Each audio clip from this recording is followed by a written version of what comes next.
Is to review and approve minutes. No minutes. We do not have any minutes. Second item is to sign bills. We have a bill from the community advocate for $497.78. Do we have a motion to approve this? Make a motion and we approve. Second. All there in favor? Aye. Aye. Okay. On to meetings and hearings. The first item is an RDA. I'm going to recuse myself from this one, and Chris will be taking over the meeting. Notice is hereby given in accordance with the provisions of General Laws, Chapter 131, Section 40, and the Town of Shrewsbury Wetlands Bylaw and Regulations that Nick Aoud, 235 Boylston Street, Shrewsbury, Mass. Has filed a request for determination of applicability for the installation of a septic system associated with the proposed pizza restaurant at 299 Hartford Turnpike. Good evening, this is Norman Hill from Land Planning. Can you hear me okay? Yes. Can we turn him up a little bit? Sure. If you look to the northernmost section of the drawing, you'll see where the septic system is proposed. There's a large field out back in this area. It's all mowed regularly. And there's some bordering vegetated wetlands about 95 feet away from the toe of slope for this septic. And it's all, about 80 feet of that is pretty plush lawn, and the last 10 or 15 feet would be woods. And so thought we would file with you, let you know that we're gonna be within 100 feet of that wetland out back. And I'll be happy to answer any questions you may have. Yeah, could you actually state your name? Because I didn't get that at the beginning.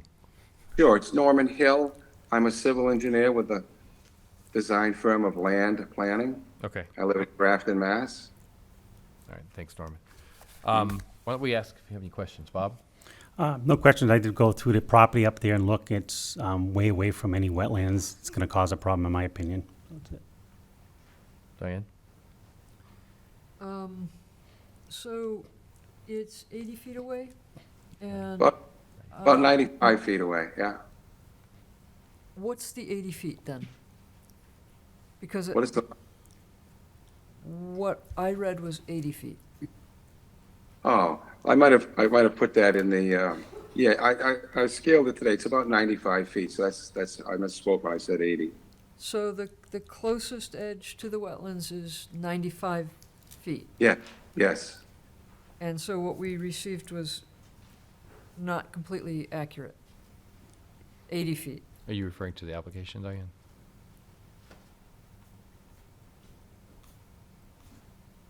Oh, yes, yeah, it's on the second or third page of the application. Second page. When they go to build that, the bulldozer guy might wind up 5 or 10 feet, so 95 feet could become 80 feet. Is it the leaching area that's closer to the wetland? Yes, Okay, that's what he's referring to in the application. Okay, so the leach field is separate from the, those 60-foot-long rows of, 10 rows of pipes? so the leach field will consist of those rows of pipes, but then there's a hillside. We can't go steeper than 1 on 3, so the dirt will cover those pipes and then cascade down the hill. And so at the bottom, the toe of that slope is about 95 feet away from the nearest wetland. The bottom of that hill, and that's on the east side? The northernmost portion of that drawing. Yeah, right here. That's it here. So it's 90. That's it. Here would be 95 feet from the end of where they're going to have any disruption to the dirt. Okay, I'm sorry. I'm just trying to understand. That's okay. The edge that is closest to the wetlands is, About 95 feet away, and it's all lawn. Well, most of it's lawn. It's about 10 feet of woods.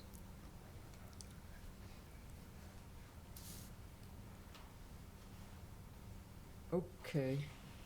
That isn't what I'm sorry. I was just confused because I looked at the map for a long time and I am a little confused by that.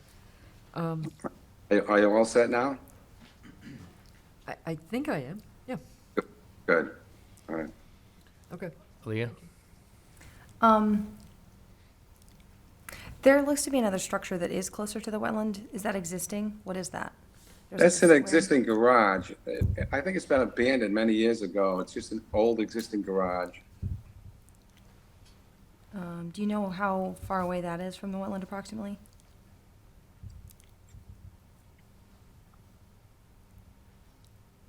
I'd say it's about 35 feet away. Okey doke. And so as the septic system is designed, it's proposed 95 feet from the wetland. Is that all existing disturbed area? That's all grassed? So the grass goes over past, to that old garage.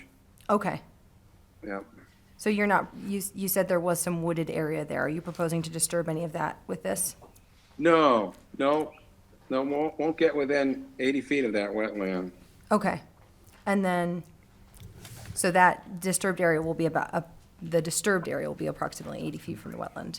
Are you proposing any erosion control for the soils that will be loosed? No, we haven't because, there's about 80 feet of lawn there, so we haven't proposed any siltation controls. Okay.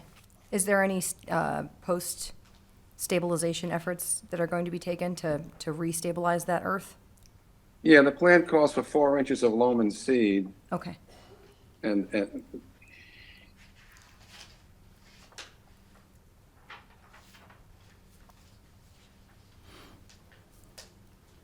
And are you proposing to do that this year? Do you think you'll have time to to get some seed mixed down before the snow starts flying? I don't think Nick's gonna be doing this till next spring. Okay, so we can look forward Yeah. to construction in the spring. Proposed in spring. I think that's it for questions for me. Okay. Anybody else?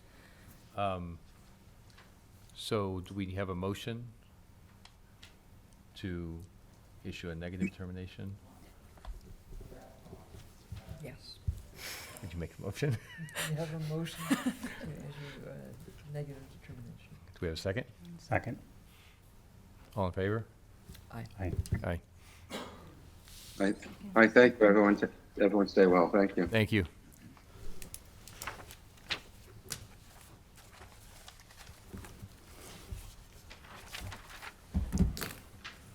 Next hearing should-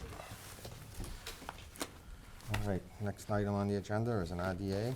Yeah, notice is hereby given in accordance with the provisions of General Laws, Chapter 131, Section 40, and the Town of Shrewsbury Wetlands Bylaw and Regulations that David Calhoun, 25 Recreational Drive, Hingham, Massachusetts, has filed a request for determination of applicability for the delineation of a resource area at 6676, 78R, 94, and 104 Main Street, and 328 North Quinsigamon Avenue.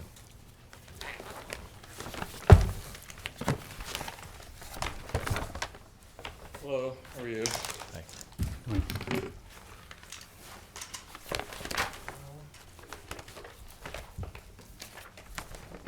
Where would you like me, in the podium or is here fine? Either or, you'll be mic'd up everywhere you go. Perfect. If you could just state, when you get started, just state your name. Absolutely.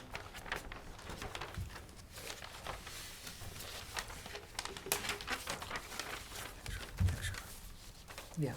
All right. My name is Doug Dillon. I'm with Goddard Consulting. I'm here representing the applicant for this cluster of properties. And we are filing a request for determination of applicability. To do exactly that, we are requesting to determine the applicability of the Wetland Protection Act and the Shrewsbury Wetland Protection Regulations and bylaw to these properties. As delineated and, recon and visited, there are none, and it is the intent of the applicant to confirm the fact that there are none on these subject properties. Currently existing conditions, it's really just kind of a truck contractor storage lot. Really just a lot of rough soil, like kind of compacted asphalt millings and gravel and sand, and, it's been that way, from the research I've done for several decades now. There's just storage for construction equipment, truck trailers. The only existing genuine structure on the property is this sort of like masonry block building. It's made of just cinder blocks, and it looks to be used mostly for kind of a ad hoc storage and maybe some light office duties. It's relatively small, probably like 20 by 30 at its longest extents. Yeah, that's pretty much it. I submitted a wetland delineation sheet with this, which was the first time I've been able to submit that without, filling it out all the way. And then I'm happy to answer any questions. There's not really any sort of work proposed with this. It's just kind of very straightforward, requesting of you to determine whether or not this, you agree with the findings that I submitted in my report there. I think just, I'm looking at this since it's very unique not to have anything, but I think probably we should have a peer review on this. Have a consultant, an independent Sure. consultant take a look at it just to confirm that there is, in fact, no wetlands on it. You're Sure. amenable to that? Yeah, I mean, obviously if that's what it would take to secure that, yeah, I'll relay that to the client. I mean, if there's anything I could obviously offer to you guys at the moment, just, have any of you visited the site or been able to? Yeah. It's obviously not very pretty out there, but, are there any questions, I guess, that are kind of coming to your minds as we are speaking about this and looking at this at the moment? Bob, do you have any questions? I have no questions. I did go around the site, and like I said, it's all trucks and equipment down in. Yeah, it's all upland. The soil type, per USGS soil maps is, Uther dense, which is just sort of, the term given for very like fill, just kind of,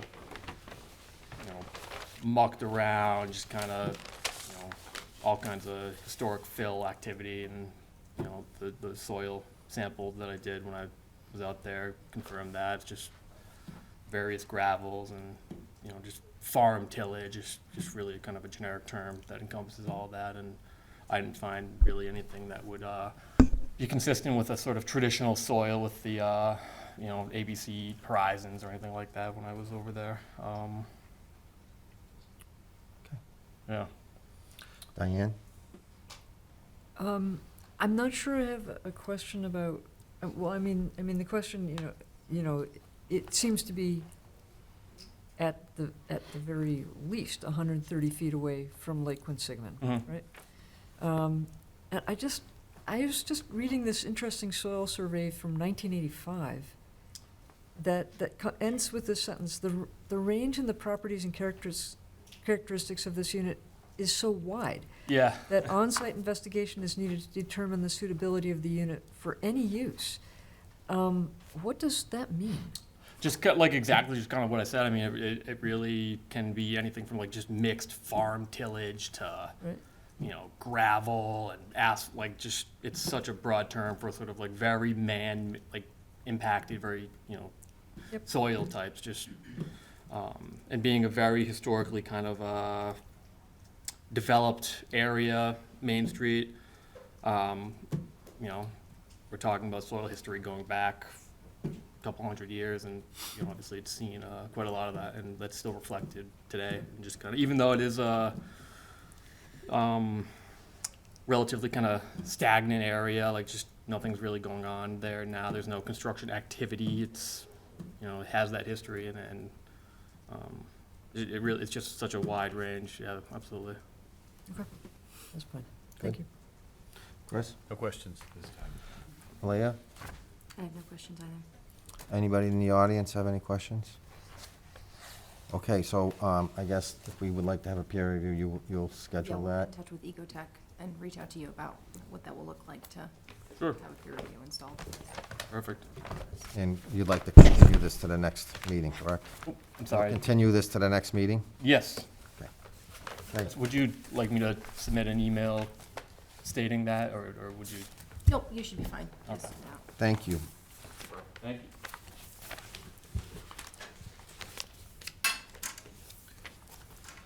All right, we have a new public hearing. Notice is hereby given in accordance with the provisions of general laws, Chapter 131, Section 40, in the Town of Shrewsbury, Wetlands Bylaw and Regulations at Steve Lucier, 201 North Quinsigamon Avenue. Shrewsbury has filed a request for determination of applicability for the removal of trees at 201 North Quinsigamon Avenue. I had not received revised materials for this project, so I'm not sure that they will be here tonight. Okay. Okay. Okay. All right, we have a new public hearing.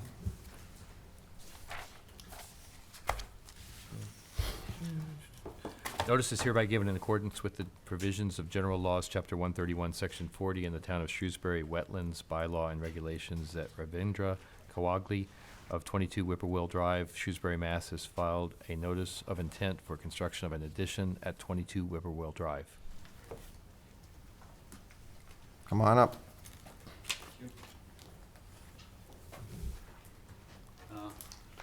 Good evening. Thank you for your time. Your My name? My name is Raghavendra Kaulagi. I'm the homeowner of 22 Whippoorwill Drive. My wife, Anushri Bapardikar, she is the joint homeowner.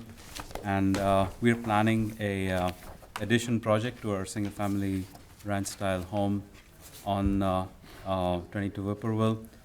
And as indicated on the map, the addition goes into, or is planned into the side yard of our plot.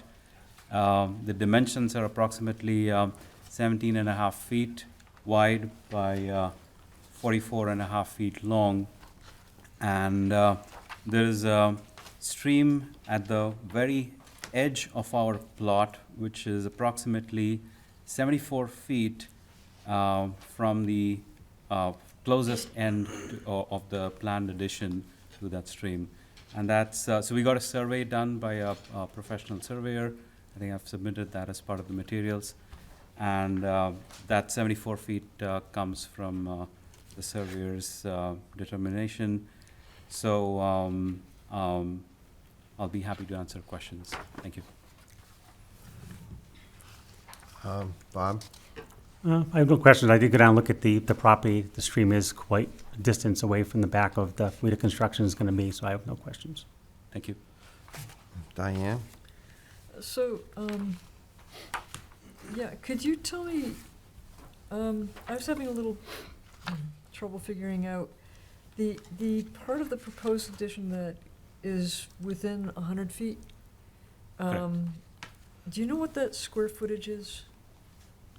Of the part that is within 100 feet? Yeah, just within. I believe, I did calculate that. I believe it's around 440 square feet, Approximately 440 Correct, square yeah. feet? approximately. And, you know, it's a little hard to calculate because the stream is at the edge of the property and our surveyor gave us distance from the edge of the property. Right, So I had to make a few approximations, you know. right. Okay, so that's approximately 440 square feet of impermeable surface that's over the 100-foot line. Mhm. So, do you have thoughts about mitigating that? So, you know, as the diagram and the photos will tell you, basically the proposed addition is separated from the stream by a wooded area. I know. We're not touching the wooded area at all. And beyond that wooded area is essentially our backyard. And if you look at some of the photos, you can, you know, tell from, you know, the features in the photos that there's no inclination. So it's a flat ground in that part of the backyard. So the slope towards the stream only starts like right at the stream. And, you know, I talked to the person who I talked to about the excavation, and he suggested putting hay wattles at the edge of the woods where the woods start until the stream. And that is the erosion control plan. But basically, it's, I mean, we're not touching the wooded area anyways. No, I know you're not Yeah. touching the wooded area at all.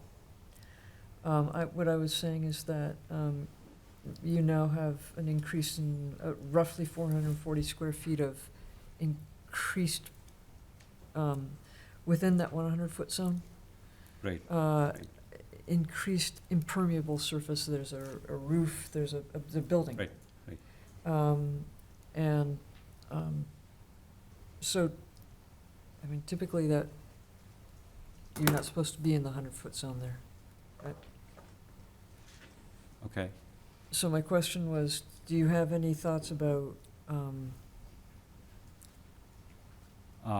No, I mean, my architect hasn't planned anything. okay, Right. all right, that's all I have to ask. What's that? That's it, yep. Chris? Yeah, so you talked a little bit about soil erosion. Mm. I don't know if you have a formal, and you mentioned straw wattles. I don't know if you've talked about how many you're going to need or how many feet. What type of foundation are you going to have? I didn't see that in the submission. Oh, so I have the construction plans, and I think I uploaded that, but it's a poured foundation, so basically we're planning a garage and rooms on top of the garage. So the garage is on the left side of the house, so this will be a second garage to the left? Yeah, so there is an existing garage, Yes. and there's a new garage in the proposed. Okay, yes. so it'll be a slab foundation. Correct. You're going to have poured concrete walls around I'm not sure. perimeter? Okay, I'd have to look at the plans, Okay. but we have the full construction plans. okay. Yeah. Any trees being removed as part of the construction? In front of the house, there's a tree directly in front of the addition, Mhm. but that's adjacent to the road. Further away from the Further road? away, yeah, So so it's- it's about, I think it's about 150 feet away Okay. from the stream. Yeah. Okay. Yeah. Yeah, you may want to consider, to Diane's point, you may want to consider some type of, way to deal with the rain runoff. Okay, Even, rain gardens, things like that. okay. That's all for me. Alea, with a question with the riverfront, is this stream a perennial stream or So intermittent? I actually talked to DEP today because we were in touch with, Correct. DEP was in touch with us because there was, the original application as filed included land underwater. And then I was in touch with DEP as there's not construction proposed underwater in this filing, about whether or not the area was riverfront. And when I was looking at the USGS maps, they have a new way that they map streams, and there's a new way that they do intermittent streams as like skinnier blue lines to the bigger blue lines, which are perennial. So this is actually an intermittent stream, so they're just within the 100-foot buffer zone. They are not within the riverfront area. So it is just work within the buffer zone, Okay, yes. perfect. Okay, Because otherwise it would be substantially within the riverfront. right, yeah, right. Yeah, we had a few email exchanges with DEP directly about that issue. Yeah. So Were question, you able to submit a revised I did sheets? already, Okay, yes. perfect. So we should have revised sheets on hand, just prior to any condition, and I have those, so. okay, so you're good Yes. with what you need from the DEP. Is there any plan, and this is out of the buffer zone, are you planning on doing any work with the driveway in front of the house? Yes, You're going to, you didn't show it on your plans. oh, okay. Yes, so the proposed addition includes a garage, and I saw the our garage. plan was to have a curved driveway as to not change the curb cut, but have a pavement in front of the addition. Does that do, Aaliyah, does that do anything with, it's out of our buffer It's out zone, of but it. does that do anything with stormwater, or does it trigger So because anything? they are disturbing less than 5,000 square feet with the new project, they do not require stormwater. I was gonna ask if if you guys have any existing stormwater infrastructure on the property to catch stuff coming off your roofs? No, Okay. we do not. I mean, the addition's less than 1,000 square feet. Yeah, yeah. Okay. All right, I'm all set. Anybody in the audience have any questions? Okay, is everybody here all set? Yeah. All right, we'll close this. All set? Yep, you're all set. All right, so Yep. I'll be in touch with you. Thank you. Yep.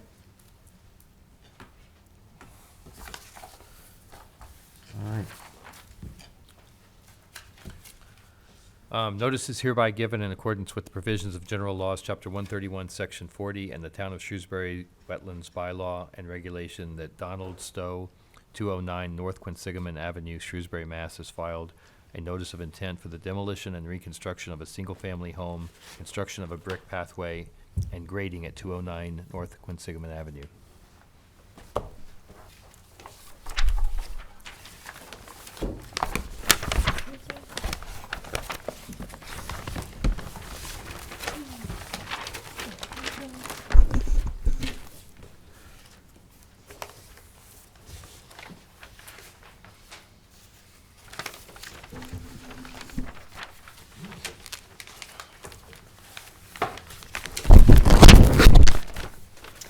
Trade ya. Avoided, big bad avoided you.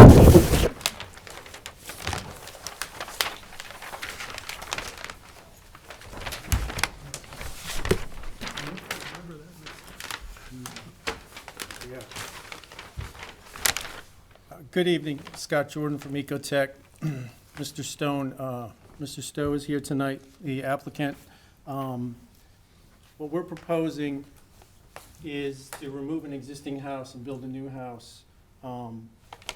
Ecotech delineated the bank of Lake Quinsigamon at the site. There's no bordering vegetated wetland in that area. We have an abrupt bank. That's shown here on the blue line. Yellow line is the 100-foot buffer zone. As part of the demolition portion of the project, we're showing a straw wattle and silt fence barrier. This is sheet C102. And we're going to remove the house, which a portion of it's in the buffer zone. We're also going to remove just a portion of the existing wood steps and potentially some ornamental shrubs that are going to be in the way when we do our grading, which the proposed plan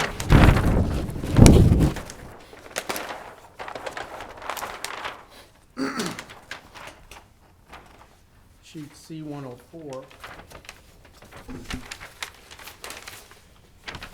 We're not showing the erosion control barrier. It's on the previous sheet. It probably should be shown on this sheet, but it would be in this area if it was overlain from the previous sheet.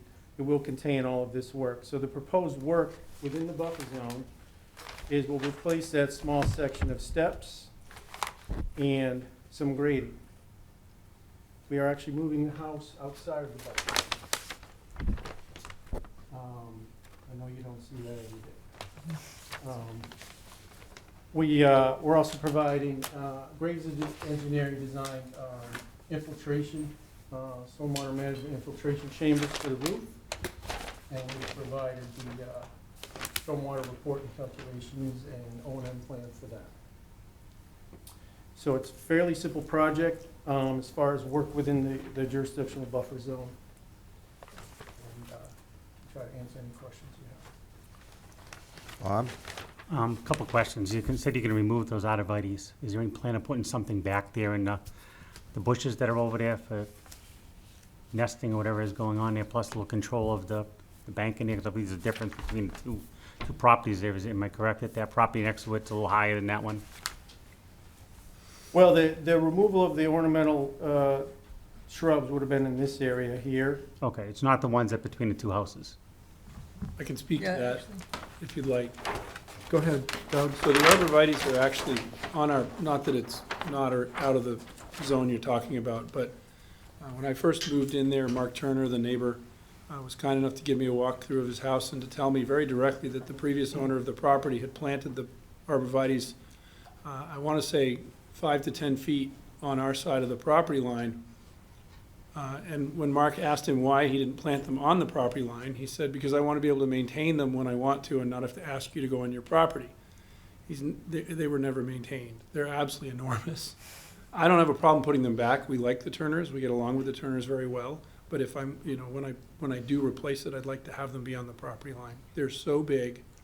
And yes, there probably are nesting activities. There certainly are feeding activities and flocking of sort of thing.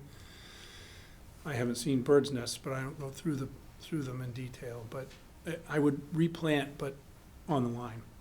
Same type of bushes again? Probably, yeah, because we do want to continue to delineate as well as maintain an element of privacy. Could we recommend more native and habitat-friendly I'm open for evergreen input. conifer?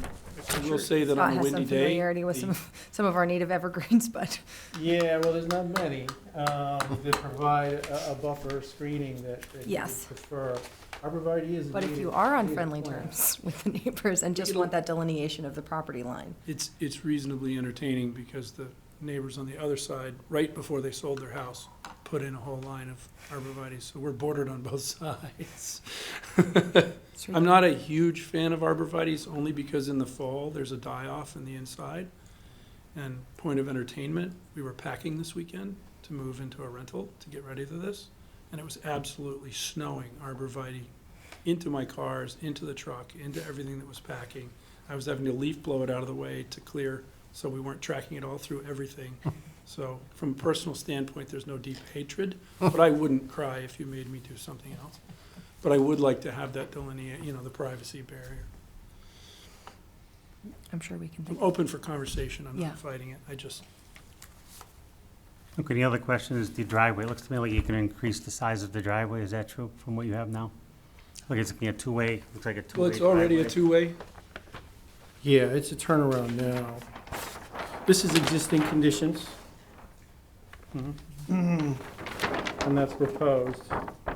I don't have the square footage on that, but in my opinion, it's very similar, if not smaller, the proposed, because we're rather thick through here.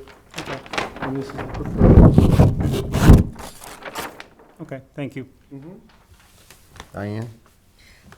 So, when you said you were gonna do some grading, I got lost for a second there. Can you show me where you're doing the grading? Is it just Sure. for the brick pathway, or is it? No, also- no, it's the shape around the house, the new house.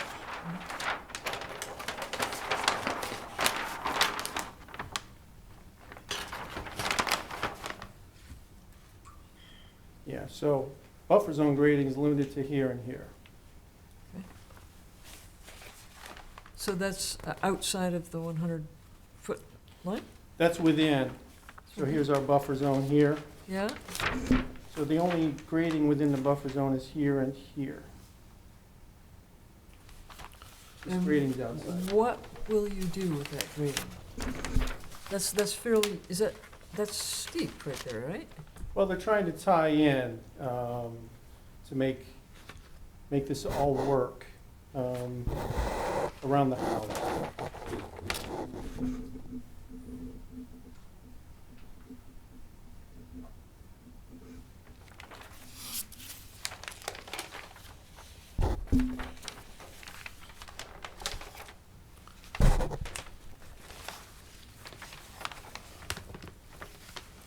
Okay. And other than that, it's simply the brick pathway. Yeah, in the buffer zone, yep. Okay. That's it. All right, thank you. Do you plan on taking, are there any excess materials going to be generated? And you're gonna remove those, or you're gonna use that in the grading? Yeah, I'm not certain if it's balanced or not. This is a 383, 380, 1, 2, 3. So this is cutting here, Ken. A little bit of fill there. 380, and some cuts over here. So there may be material, and if you want to condition, live load off, that's fine. If we did stockpile, it would be outside the buffer zone, it would be up front here. All right, so the extra material you just remove. Yeah, any excess material, if we do stockpile, it's gonna be up here, outside the buffer zone. Is it a full foundation? I believe assume so, yeah. I was, And those are the elevations to top of concrete and garage yeah, I floor and think finished floor elevations? Those are all the elevations that are shown? Those are correct? yeah, I think Graves is showing those, yep. So we touched upon a planting plan of some sort. Do you have a stabilization plan for the areas from the silt fence erosion control up, or how you're gonna stabilize, I know it's on a slope. We've had a lot of issues with Yeah, some work being done near the lake or on the lake and Yeah. not being stabilized. So have you provided us with some sort of stabilization plan? well, my recommendation is always, bonded fiber matrix, hydro seeding or blankets. If you have any slope at all, that's what we always recommend. So, welcome if you wanna make that a condition. So when would you do that? I know would you do that on a weekly basis, how would you coordinate? So what's going to be the sequence to getting that stabilized? Well, those two materials are for finish stabilization. They're quite expensive, and you wouldn't want to do those too early on. Again, as far as what's draining towards the lake is just these two areas of grading, and we do have, again, it should be shown on this sheet as well. We do have the barrier here. So our recommendation for temporary stabilization is mulch. You can use a hydro mulch with or without seed, but for finished stabilization, we recommend the BFM or the blankets. I think it would be great if you guys could provide us with some sort of stabilization plan ongoing for construction, and then a finished one. And then also you can maybe provide us with a list of plants that you're going to install in these areas, your landscaping, because it really doesn't show any landscaping. Is that something you can provide us? Yeah, we haven't contracted a landscape architect or anything. I think it was just kind of a blank slate unless Doug had something. You have a lot of excavation going. You're gonna have demo, and then you're gonna have excavation, so it's gonna sit open for a while. And just wanna make sure that nothing migrates down to the lake, so we wanna see that. Okay. Do you have standard conditions for temporary stabilization during construction that you can We insert usually in? just I can after certainly a- whip something up. Our goal was to, move it along and Yeah. possibly close, but. We'll usually have if there's a period of I can't recall the exact wordage, but I think it's 10 to 14 days of planned not doing anything at the disturbed area, they should cover it. But if they are continuing to plow along, 14 days is the general, yeah, If an area won't be worked for 14 days, you should. cover the area should be stabilized with a blanket or a tarp or a Yeah. something, Blanket, tarp, mulch, yeah. hydro Yeah, mulch. obviously, as we get into wintertime, it'll be tough to, if they're planning to make a pile of dirt and then leave it for a long time. Well, that's the thing. Yeah. It still would have to be stabilized with something. You would have Yeah, to throughout cover the it with wintertime. mulch. You would have to cover that. If you want us to write the conditions, we can write them. You might not like them. That's why I'm asking you to provide them. When's the next hearing? The 19th. 19th? Are November. you comfortable if we come back the 19th, or you want to work through this? I'm a complete newbie at this, so I didn't know what the schedule was. that's my issue, so in terms of my challenge is probably the better word. I guess if you'll indulge me for a moment, I have experience in Worcester of dealing with bad soil. And in situations like that, we have to tarp it, put plastic over that. Is that what you're talking about? No. Or you're talking about the open ground waiting? Because I understand completely what you're talking about. A torrential rain Right. would just, and I Right. get that. And obviously, that's why we have hay bales and the staked sheets and all that, is to try to retard that in a situation of, but it is what it is. My only question, and it's purely selfish, is that I have a contractor who wants to take a house down. Right. So, I and he understand. wants to get a foundation in before it gets really cold. And honestly, for a little humor, it was not that long ago when I looked at him and said, is there a reason we have to go so fast and we can't wait till March? But I'm out of the house now. I'm paying rent. It is what it is. Life goes on.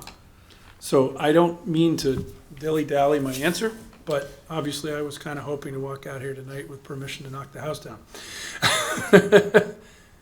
But I understand your question, and I think, I'm not resisting it at all. Nor am I, nor am I. We can write the conditions, but. Yeah, we do have. And I get what standard- you're we- saying. We have conditions available to, if we Yeah. are worried about the long-term stabilization of the site, especially as winter approaches, Yep. we can include those conditions. And I think it is a period of 10 to 14 days that typically is the standard for if a site is going to be left Yeah, bare. yeah. For Um, instance, I write a lot of SWIPs, the nifty SWIPs. Yeah, That requirement is 14 days. So something that states areas that won't be worked for more than 14 days must be stabilized with mulch, poly, hydro mulch, straw, or blankets. how much square footage are you proposing to disturb? Are you required to come in front of the stormwater? Are you required to file with a stormwater for a stormwater permit in Shrewsbury? I assumed that we were. Okay. as Graves, Yeah, drew up the So- stormwater management. okay. Has engineered, taken a look at engineering? taken a look at that? So I don't know if Vincent's taken a look at that. You probably will want to make sure and check in with him about, because he has an internal review process. They don't meet in front of a commission, so so how much square footage are you disturbing? Do you know that in total? I do not. I do Okay. not. So that would be a good first question. If you're disturbing more than 5,000 square feet, you'll be required to have a stormwater permit from Vincent and the stormwater team for the town.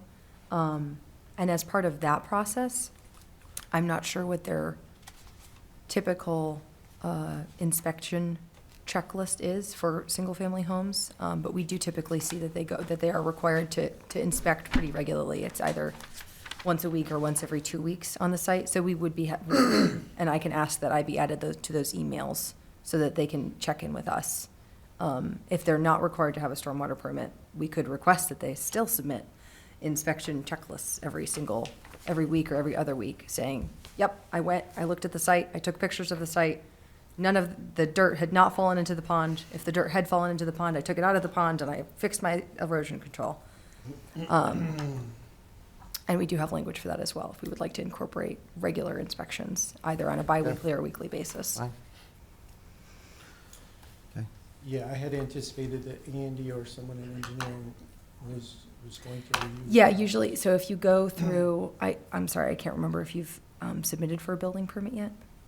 Yes, you have. So if it went through that, Vincent might have checked it off. If you are just under 5,000 square feet, he has like an auto setup system. He's very fancy on the OpenGov. That will have just said, nope, you don't need a stormwater, pass go, move to Concom. I'd have to log in and look. Yeah, Because the contractor took over the building permit process, and I've just Okay. kind of done this because so, there's a lot of yes, if communication, he's- and I have a job, and it, If he's met with Vincent and you are over the 5,000 square feet, you'll have that stormwater checklist. If not, I can check in with Vincent tomorrow. And if you don't have that stormwater checklist, we'll condition it. We can condition it anyhow tonight, so that if he doesn't have a stormwater checklist, or he doesn't require a stormwater permit, we will require regular check-ins. If he does have a stormwater permit, we will get regular check-ins anyhow. Yeah, that makes sense. And then, as far as the plantings, we'll have to recommend something, because we don't have a. Yeah, I would recommend, I don't know if we need to specifically know where every single shrubbery is gonna go on the property, but it would be good to have, it might be good to condition it to have an alternate to arborvitae's be installed. We do have a Shrewsbury tree planting guideline, which has native species in it. There's a whole section on evergreens. You can pick your favorite evergreen. And we do like to recommend something besides an arborvitae, because we have quite a lot of them in Shrewsbury. There's a certain area you're looking for the plantings, were you looking along this boundary?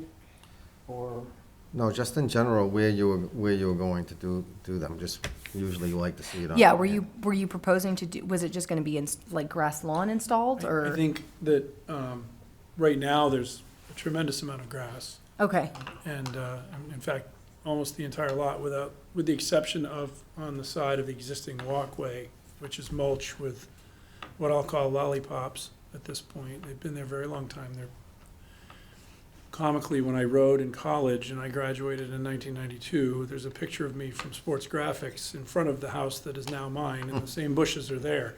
So they've been there a while, and I think that it would be nice to have something with a little more variety and a little more color. You probably don't hear a lot of 55-year-old guys saying, my mom does landscape architecture and design, and I'm sure she would be extremely excited to offer the advice and, and input. So maybe what we could do is settle on a quantity, and then he can pop those in, you know. We're not expecting it to be bare. I know that, but we haven't even broached that topic yet. And as far as any work beyond what you're doing in the buffer, the brick walkway, there's nothing else being proposed down by the water? No walls? No, there's a terrace down there now that's actually, I like it. It's, I don't want to disturb it. And what's currently there is what I call pea-stone walkway in railroad ties, and the railroad ties are all rotting, and the pea-stone's going all over the place. So if anything, I would be putting some kind of permeable pavers that I could actually, like, shovel a walkway if I didn't want to go sliding down with a sled. That's what you're showing now, Yeah. is the brick walk. Exactly. No.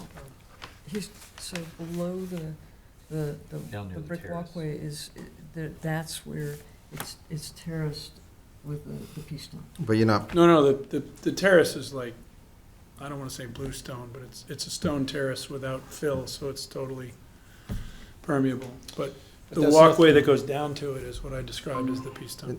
but that isn't, the only walkway you're proposing is what's emboldened on the plan. Correct, You're not proposing any other work down No, towards the, Not, nope, okay, and if you do, you just have to come back and amend. of course. Okay.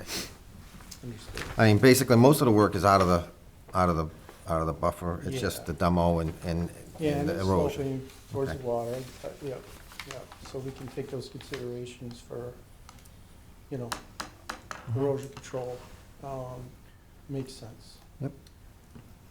Yeah. I had one Questions? What type of equipment are we using for the demo? I'm assuming he's bringing in an excavator. Okay.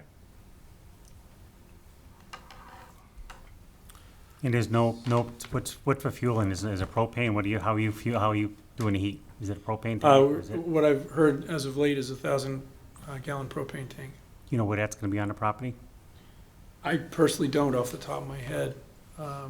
I think it's negotiable. I haven't seen, the architect certainly didn't place it, and I assume Graves may have put it in one of their, but I don't know off the top of my head. I'm assuming it's off under the lawn. Just wanna make sure it's not in the buffer, that's all. No, that totally makes sense. I'd love it if it was natural gas in the street, but apparently it ends at Tony Elsamir's house. And was given a price of $91,000 to extend it, so clearly there's not gonna be any natural gas, Right, unless somebody here in the town wants to kick the gas company, all right. which I'm kidding, but Uh, How many you trees? Have any questions? Yeah. Okay, Aaliyah? I mean, Um, open to trees. There are trees in all of the pictures of the house, so we're not avoiding trees. My other half wants Let's see flowers and stormwater bushes and either. trees and all kinds of stuff, which is Stormwater. fine. I'm not fighting it. Yes, I think the only thing we settle on is Not maybe a quantity, 3 or 4 trees from the Shrewsbury approved list. Yeah, so um, the Shrewsbury X approved amount of list does have, bushes. has species of all sizes. So that it does go right down to shrubberies and Yeah. even herbaceous critters, so. I did have a question, obviously you're proposing to remove the round guys. Are you proposing to remove any of those trees down by the water? Nope, Okay, No. those will hang out. No, Um, again, the erosion control barrier did not get carried over to these trees. those trees do a really good job of stabilizing a very Agreed. steep bank. I think if they were removed. it This would is be- our limited work, erosion control barrier here, nothing beyond that, Okay, yeah.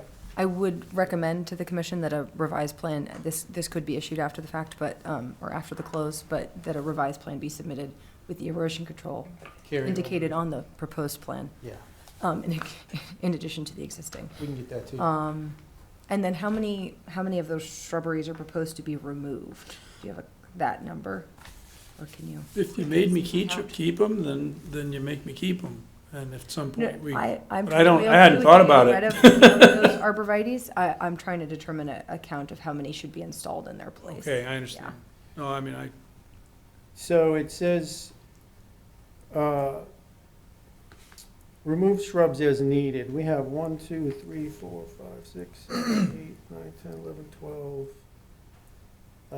12 or 13 of them shown there. Again, they are ornamental plants. Yeah.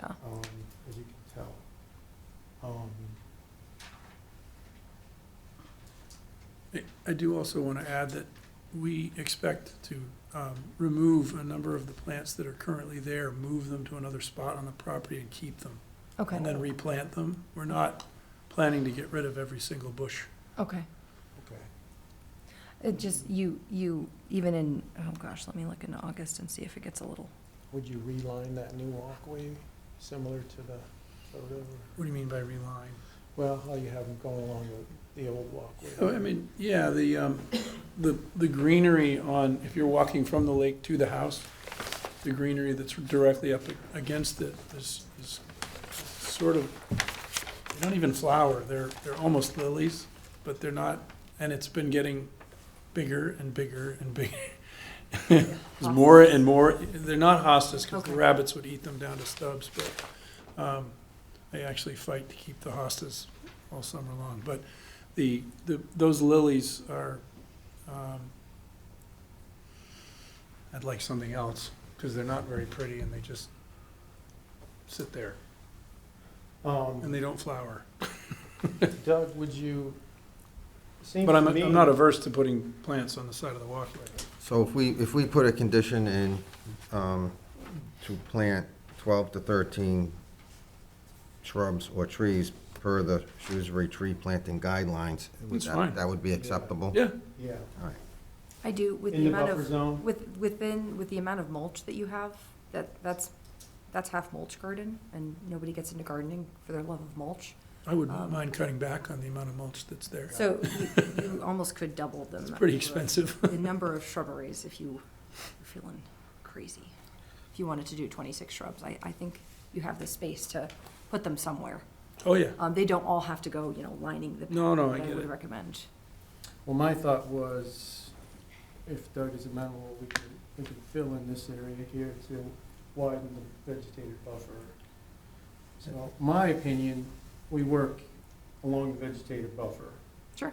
He has lawn, he wants some extent of lawn. Yeah. So we widen that buffer, so So we focus in this area. You're gonna plant these out of 100-foot buffer zone Within, correct? within. Well, I think, see, this is where we're gonna get into a situation. When you start doing work in the buffer and you start doing things like that, we should have a plan to show it. I mean, then then everybody's on the same page. Yeah, I didn't think that we had anticipated replacing the ornamental shrubs. It's totally up to you, but I mean, we can condition it that you plant these out of the Outside, buffer. right. And we can say you're gonna put in between 12 and 26. Well, I guess And it- You're it gonna is- do, and this is what you're gonna have to do for a stabilization plan. Well, I know there's a possibility in my head that I'm confusing the in and the out. When we bought the property, there were trees on the inside of the stone wall that was along North Quinsigamond Avenue. We took them out because the salt was killing them. That doesn't mean that I would be averse to planting more salt-tolerant plants on that side of the property. I don't think that's what you're talking about, though. We're just concerned about what happens within the 100-foot buffer. Absolutely. And if That's what I if you're figured. not That's why I going to- wasn't going there. If you're not gonna, you're cutting, some of these trees that you're taking out, these shrubs, are within the 100-foot buffer. Right. So we would like to see some put back. It doesn't necessarily have to be within the 100-foot buffer. It could be Okay. just outside of it. Because I if you start doing work within the buffer, other than what's shown on the plan, we're gonna wanna have a plan to Yep. show exactly what you're going to do. We're certainly amenable to that, gives them more options. I'm totally open to that. I might mix it up a bit so every single one wasn't the same lollipop. Correct. Is that acceptable? Good. Yeah. Yeah, can I just thank you for moving the house back out of the 100-foot zone? I think that's fantastic. Yeah? Yeah. Great. I And it didn't looks- anticipate a negative reaction to that, given some of the houses that I've seen on the lake that literally overhang. But And it looks like it's a house that you want. we wanted a nice big open space leading down to the water. And it's pretty steep right now, so it's not a space you can easily play on. And we knew we were taking advantage of the top of the sort of, because the property kind of crowns, to put the house on it and put it across the lot as opposed to along the lot. We wanted more ability to sit and look out the window and Yeah. see the beauty of the lake. Okay. You have any other questions? I don't think so. Anybody in the audience have any questions? Okay. So we'll close this then, I suppose, and we're gonna condition it with what we discussed, with regards to the stabilization plan and, you're gonna give us a new plan showing the erosion control on the. Yes, we'll carry on the that over other to plan, the- carry it over to the other sheet. It is shown, we're Lookable just gonna sheet. put it on the other It sheet. should be on the other sheet. And then we're gonna put in what, some 20 to 26 shrubs or trees based on the Shrewsbury guidelines. Is that acceptable? I think so. And then the Having not seen the stormwater, guidelines. the inspections for regular stormwater. Right, and then you probably do a inspection checklist every 10 to 14 days or Yeah. something like that. Is Yeah. that acceptable? Yeah, I'll check in with Vincent about, what his standards usually are. Okay. We usually see, photos are submitted, and you don't have to submit them weekly. You can take them weekly and submit them monthly, or take them bi-weekly and submit them monthly. We'll kind of discuss the Okay. frequency that will be necessary to ensure that it stays nice and stable on site. Yes, I didn't see any stormwater on his permit, on the building permit. I don't see stormwater at all on there. So let me, Unless you might wanna look at I it. have to take a look. Let me get back there. You mean what comes off the roof, kind of stormwater? Yes, and any, like the driveway, just the rooftop. any 'Cause I saw, I don't have an encyclopedic recollection, but there was some kind of, Yeah, something underground There's a that you chamber. drained into, and I thought, well, that's Yeah. new to me. I thought it all ran out of the gutter onto the grass at every house I've ever been no, you in. have that part, but there's another, I there's another understand. regulatory part that goes Got along it. with it. That's controlled by another. Told you I was new to this. Thank you so much for working Okay. me through with us. Okay, so we'll close this. Thank you. Thank you, good luck. Believe me, we'll need it. We have a new one here, Chris. Notice is hereby given in accordance with the provisions of General Laws, Chapter 131, Section 40, and the Town of Shrewsbury Wetlands Bylaw and Regulations that Richard Taglienti, 167 East Main Street, Northborough, Mass., has filed a notice of intent for the after-the-fact permitting of the installation of a shed, deck, stairs, cabana, dock, and associated site work at 11 Sunset Lane. Good evening, Kate O'Donnell, wetland scientist from Ecotech, representing the applicant, Richard Taglienti, as well as the property owner, Scott Cassette. So the property is about a third of an acre in size, and is bordered by Lake Quinsigamond around the entirety of the property. You can see here, this is the property here, and it is all the way around. And then there's an existing single-family house on the property as well. There's an open order of conditions as well from 2011, which we did submit a request for certificate of compliance with a notice of intent to close out that old order of conditions for activities including a addition to that single-family house, as well as a deck, and then a retaining wall as well. Yes. The order of conditions from 2011 just Yes. included the addition, correct? Correct, just an addition, deck, and then the retaining wall as well. And we did submit a proposed condition site plan from 2011, as well as a existing condition site plan from this year. And when you compare the two, you can see that there were some activities completed at the site that were not covered under that 2011 permit. And so that's why we're here tonight. We're here to request the after-the-fact permitting of these activities. And so these activities include, as you said, a dock, several decks and steps that lead down to Lake Quinsigamond, 2 sheds, and then as well a gravel parking area. Portions of these activities are within the 15-foot no disturbance zone, the 30-foot no structure zone. But based on an aerial review of these of this area, a review of aerial photos of this area, you can see that the work was completed in about 2015. So the work's been done for about 10-ish years so far. And additionally, there's, you can see based on the topography on the site, there's a steep slope leading down to Lake Quinsigamond. So these steps and docks provide safe access to reach the lower portion of the property, to reach Lake Quinsigamond. The dock as well is within resource areas including land under water bodies, Lake Quinsigamond, the bank of Lake Quinsigamond, as well as a small area of bordering land subject to flooding, the 100-year floodplain to Lake Quinsigamond. The dock, we are, depending on your decision here, we are planning on submitting a Chapter 91 permit request to Mass DEP as well. The docks on the property do run parallel to the bank of Lake Quinsigamond, and a portion of it does touch Lake Quinsig, the bank, and that's about 14 linear feet, which does exceed 10% of the total bank on the property.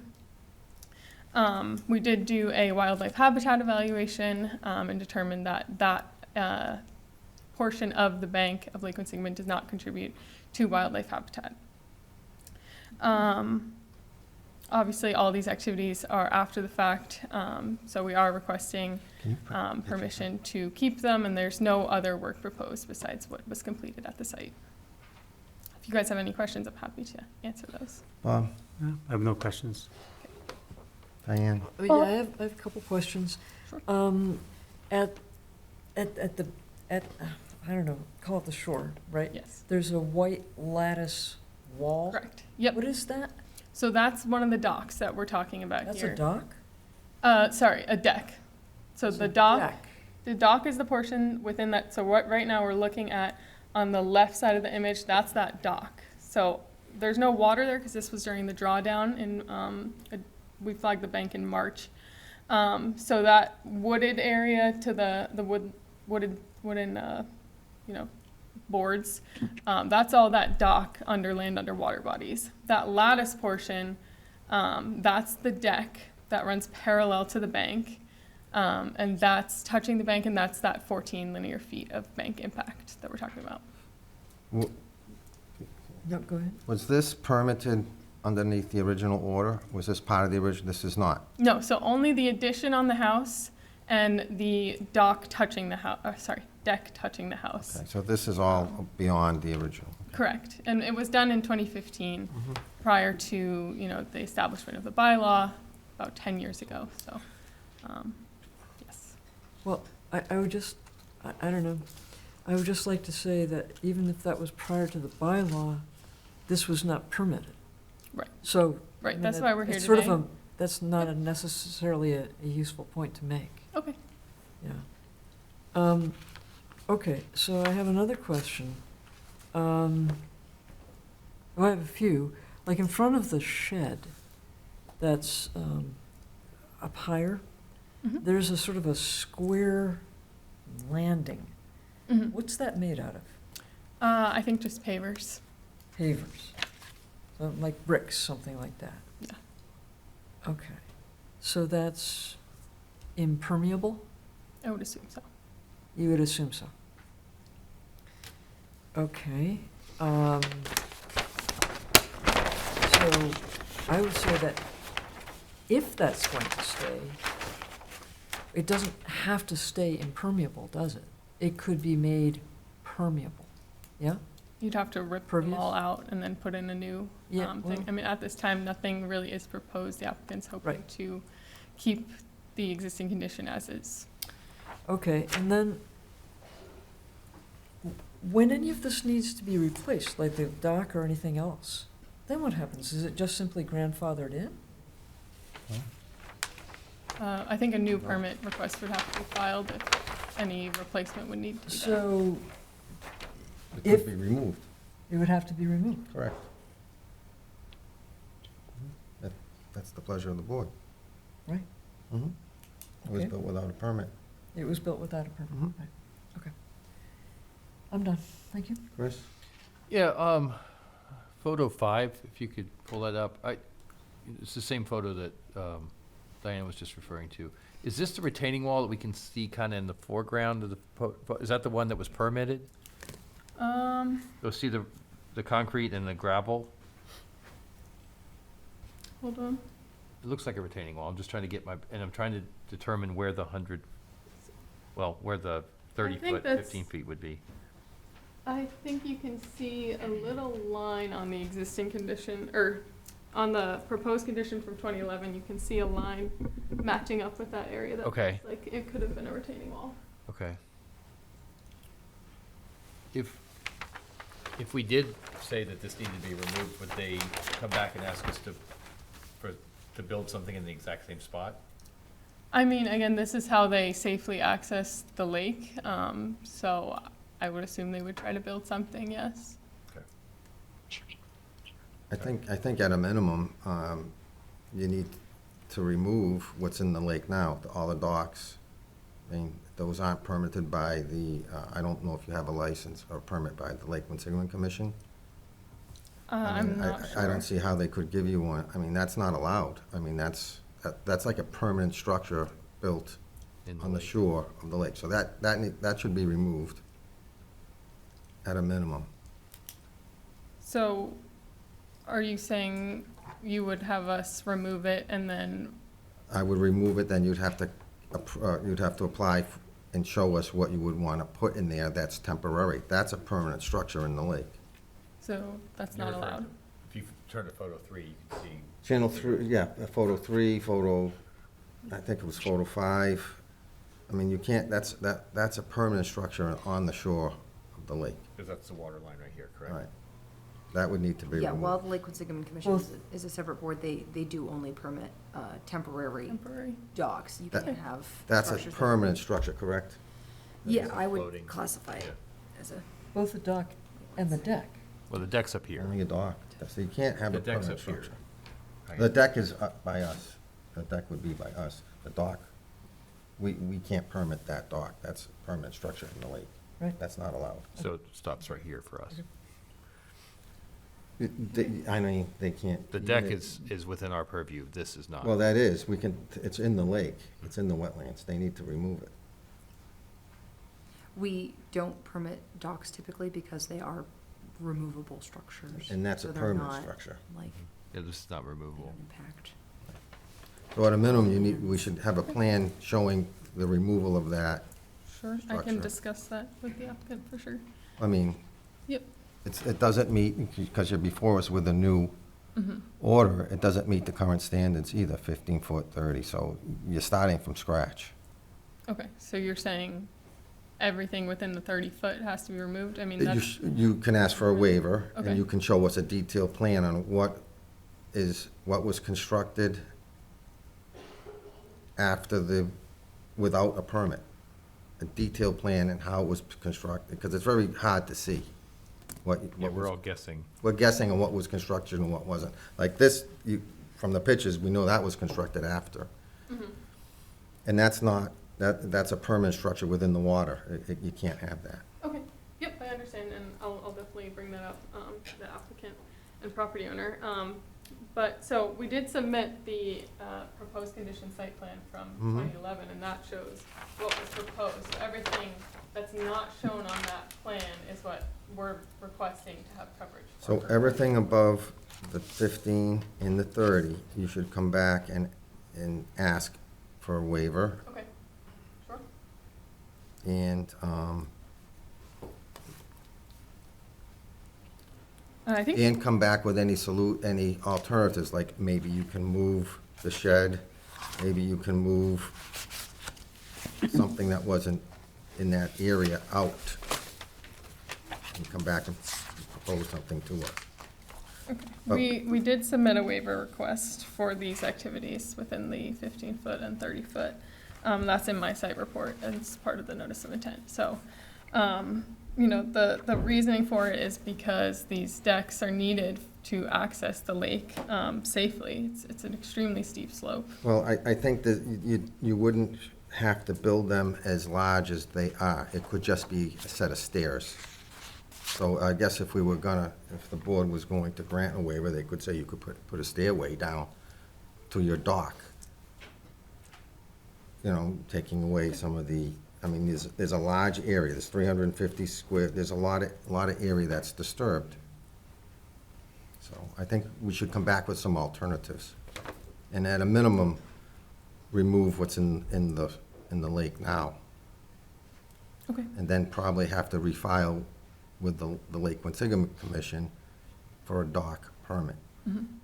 Okay. Anything else? For me. I think, so just to clarify, so the waivers have been requested. Yes. At this instance, it does not seem that they will be granted. Understood. So alternatives should be sought. I mean, you should submit something, an alternative. I mean, do you need, although you have a lot of area along the shore of the lake that's been altered. So we should have something, an alternative to that, not just okaying what you did without a permit. Okay. I understand.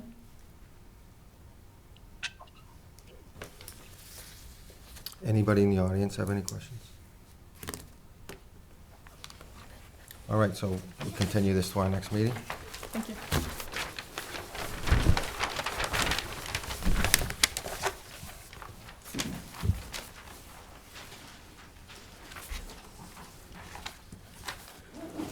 All right.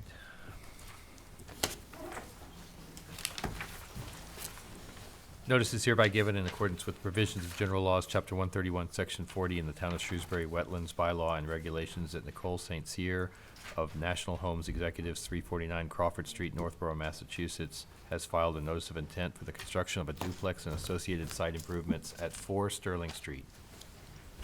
Good evening, Jim Brown, National Home Executives, John Flicker, McCarty Engineering, here to propose a duplex to be built at 4 Sterling. John can kind of go over all the conservation. Sure. So, both units will be accessed off Sterling Street, and will have their own driveways. So, they've been graded as so to direct any sheet flow or any runoff to a pea-stone diaphragm, which will be constructed with a 8-inch perforated pipe, which is then directed to a dry well, or proposed dry well located in the rear of the building. The proposed roof leaders will also be connected to the same dry well. It's a relatively flat site, so there's not a whole lot of grading involved with this project. With that being said, we do have some minor grading improvements within the 50, and that is just to accommodate the profile of the proposed dry well. So we've also provided a pretty involved landscaping plan that was provided on sheet 4 of the site plans. And erosion control barriers will be implemented for the duration of construction. And DEP had one comment, and that was to extend the ECB up Edgewater, which we have no problem doing. And, you know, with that, I'd be happy to answer any questions the board might have. Bob, No questions, thank you. Diane, No questions right now. Chris, Oh, right now, no, you're not. not ready? Yeah. Leah? So, as you've probably seen, this site is pretty regularly used as a parking lot. Do you have any plans for the soils that are on site? I'm sure they're incredibly compacted from many years of parking lot use. And might not be, well, one, great for lawn, or just any plans to vegetate that more than, So we are proposing to, lumen seed anything disturbed, and we are a net import, so we're gonna have to bring in some fill. okay, But, yeah. okay. Understandably, You know if yeah. there's like any, It is compacted, it's How do like you- yeah. compacted Yeah. gravel. can you till that, or is? Yeah, I'd be totally, yeah, I mean, We could try, but it'll be loomed Okay. to be seeded. Okay, yeah, so it's just proposed lawn area, yeah. okay. But, I mean, I'd be open to tilling the back, it's fine. It's all Trying. compacted. Yeah, because that slopes pretty substantially, so is that where the majority of fill will be proposed to kind of smudge in? The fill is kind of it's roughly 20 feet off the back of the proposed house, and then it's just graded 3 to 1. So it's just Okay. filled back a little bit further just to cover the profile of the infiltration basin used as a dry well. Okay. Yeah, I think having, after our extensive talk of shrubberies previously, I think we would like to see something more extensive, especially along that, yeah, as you get more into that vegetated buffer, because there's that odd private road thing. and Right. Probably a little more So beef to prevent future parkers from parking. Yeah. Might be good. on sheet 4, the detail sheet, there is a window of our proposed landscaping. So we do have quite a bit of trees and shrubs. Okay, oh, okay. Yeah. Ah, okay, a couple of river birch going there. Yep. Yeah. Beautiful. On Edgewater, we are limiting the height just because of the stop sign up on Sterling.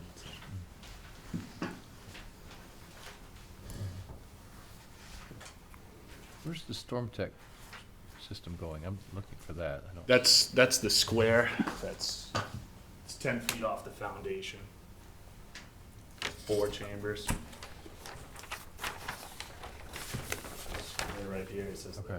RD, which is the roof drains, and then there's 2 8-inch pipes directed from I gotcha. the P-stone diaphragms.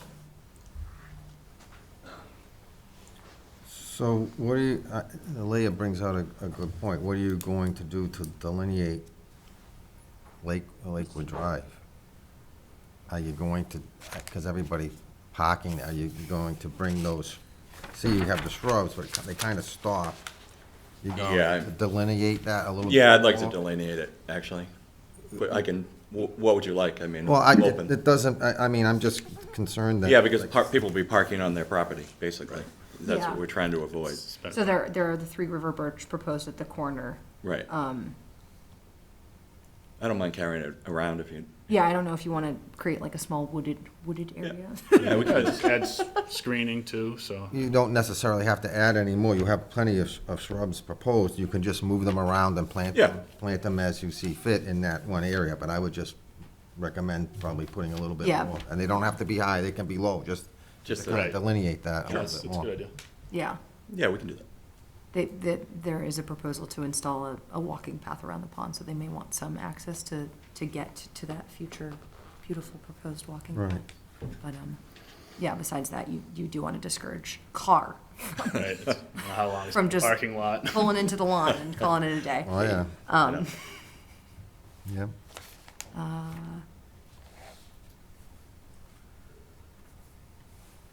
I don't think I had any other comments at this time. Any questions from the audience? Any other questions here, Diane? No. Bob, you all set? Good, yeah. Okay. Yeah, you may just want to mix up some of the plantings as well, because kind of clumping them, and this species goes here, and this species goes here, tends to look rather unnatural. And, if something impacts one of your trees, it's going to hit all of them, because they're right next to each other. Right. So- Yeah, we work with Peralt Nursery in Grafton. He does all our landscaping, so he'll work with that. Perfect, okay. Okay, well, and the only other thing you're gonna do with the erosion control barrier is extend it per the DEP comments? Yeah, Jim and I had talked about extending it up to, kind of the start of the foundation. All right. We'll make that a condition then. Sure. Sure. Okay, well, if that's it, we can close this hearing. Appreciate it, thank you. Thank you.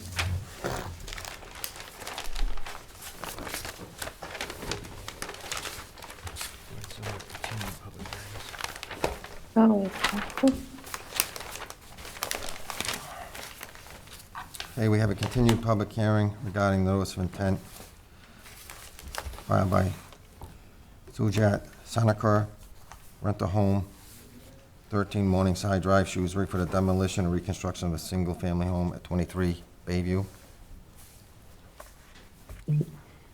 Hi, my name is Sophie Shapiro. I'm a wetland scientist and GIS analyst with Goddard Consulting. I'm here representing the applicant, Sujat Sakthankar, for the proposed project at 23 Bayview Drive. Before I start the presentation, I know last time we were having a little bit of trouble visualizing the site, so I just printed out some pictures so you can reference those as I'm presenting. If I stand in front of the podium, will you be able to hear me? Okay? Okay, great. So just to... Stay behind the podium just for the audio. Okay, great. Yeah, Thank you sounds so good. much. So just to recap, the applicant is proposing demolishing the existing house and rebuilding it in the same location, as well as rebuilding the existing patio and some of the retaining walls, and repairing the driveway where necessary, and then also building a deck over the existing patio, or the rebuilt patio to be in the location of the existing patio.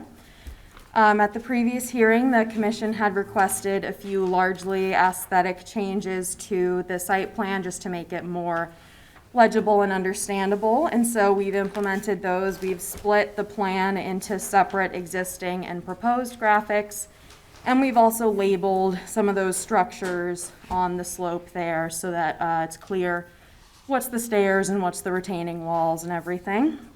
And so those should be easier to understand. Also, the commission had requested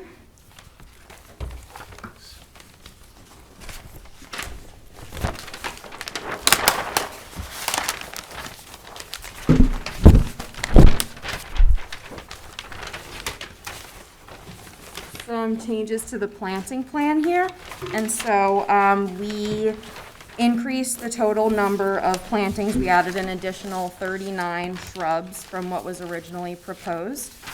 And we also added mountain phlox to the planting list. Originally, we had only proposed the American yew and the low bush blueberry.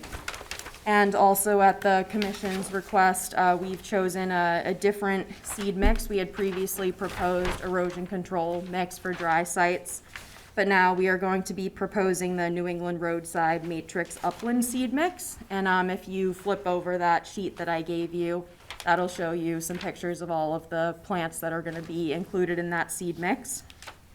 So that'll definitely help with the diversity and be more robust than that largely grass seed mix that we had proposed previously. Also, the commission had requested that we consider removing the structures at the base of the slope. We are actually looking to have those structures remain in perpetuity, so we've designated them as such, and we do understand the landowner also understands that if any changes, rebuilding, removing, or reinforcing at all to those structures, a new notice of intent will have to be filed and an order of conditions will have to be obtained before anything can happen to those structures. So we are looking to keep them for now, and if any changes are desired in the future, we will submit new paperwork, a new application for that. Finally, DEP submitted their review to us and noted that the property is partially within natural heritage priority habitat of rare species. So we've included that area on the plans, and we've also submitted the original notice of intent and the supplemental notice of intent to natural heritage. And we have not heard back from them yet, but they have assured us that they will get us the review by November 1st. Sorry, let me mute them. Why? And I'm happy to answer any questions that you have at this time. Thank you. Bob? I have no questions. Diane? I do want to thank you for revising the planting plan. That's great. Thank you Of very course, much. thank you for your suggestions. And then I returned to a question that I think was sort of comically misunderstood last time. The proposed patio, is that going to be semi-permeable or impervious? It's going to be impervious. It's going to be as close to the existing patio as possible. I think we're going to avoid that strange, unexplainable brick section. But other than that, it's going to be as close to the existing patio as possible, so it will be impervious. Okay, that's enough for me. Thank you. Thank you. Chris? So you're asking to keep the shed in place? Yes, we're looking to keep everything. We're not proposing any work other than plantings down slope or down gradient of that retaining wall at the edge of the patio. Yeah, I get that it was built before the new bylaws that we have, but because you're coming to us with this change that's within the 100-foot buffer, I think we have the opportunity to look at things like that. And it seems like the shed should be relocated. It seems way too close to the water for me. But that's my opinion. Okay, is that something? Yeah, we can remove it. We'll work with the commission. Okay. Our plan, whenever we heard the commission, and last time I wasn't here, but the idea was to leave that zone truly undisturbed, which was like, we will not touch that area in perpetuity. That was the idea, just leaving it in place. But if the commission wants, we can remove it. And that would be fine if you weren't building another house where this one is, right? So it's No, like, got it. so I get that it could stay there had you not been doing anything else to the property, so. Yeah, and if that's what is needed, and we can remove that shed, Okay. that structure. All right, thank you. We thought the definition of undisturbed would be to leave it undisturbed. So, Leah? I would recommend either associated condition or with that condition to remove the shed, that it be done with hand tools and not Yeah, like I was just thinking of that as he was dragging a talking big about old the. thing down the bank, because that is a steep bank. Does it have- Would like to keep it. I don't know as anything about the close as construction of the possible. shed. Does it have a concrete foundation? Does it have a gravel? Is it wood? Is it? It's mostly what I believe there is a picture on that. Yeah, I saw a picture, the- I saw a picture of the shed, I mean, the floor of it. Let me- Yes. I can pull one up. treated, Okay. It's all pressure, let's see if Quite it's all old. easy to get it out. and you can easily remove it, just hand Okay, tools. okay, that'll be a condition then. There we go. Boop. Leah, with Natural Heritage not giving us a review, what does that do? Typically in this area, they do,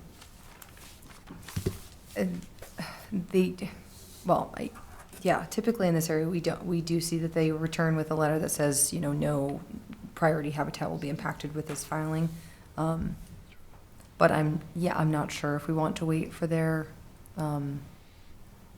letter to come out that says no priority habitat will be impacted with this filing. Because how can we issue an order without that letter? We, Can I ask the commission a question, and maybe it's. Can you just come right up to the table, because they won't be able to hear you on the mic. I'm so sorry. That's okay. Okay. No problem. So, in terms of priority habitat, right, does the demolition of the current structure have to wait? Because that's outside that 100-foot zone?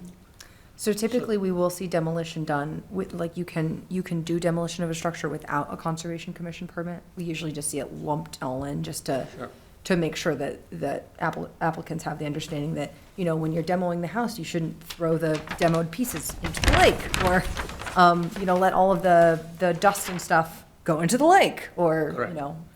to assure that there are things in place to prevent impacts to the resource area. But with that in mind, we will occasionally see demolition done without a permit in place. So, I would seek verbal confirmation with the commission, but it may be possible to begin some demo activities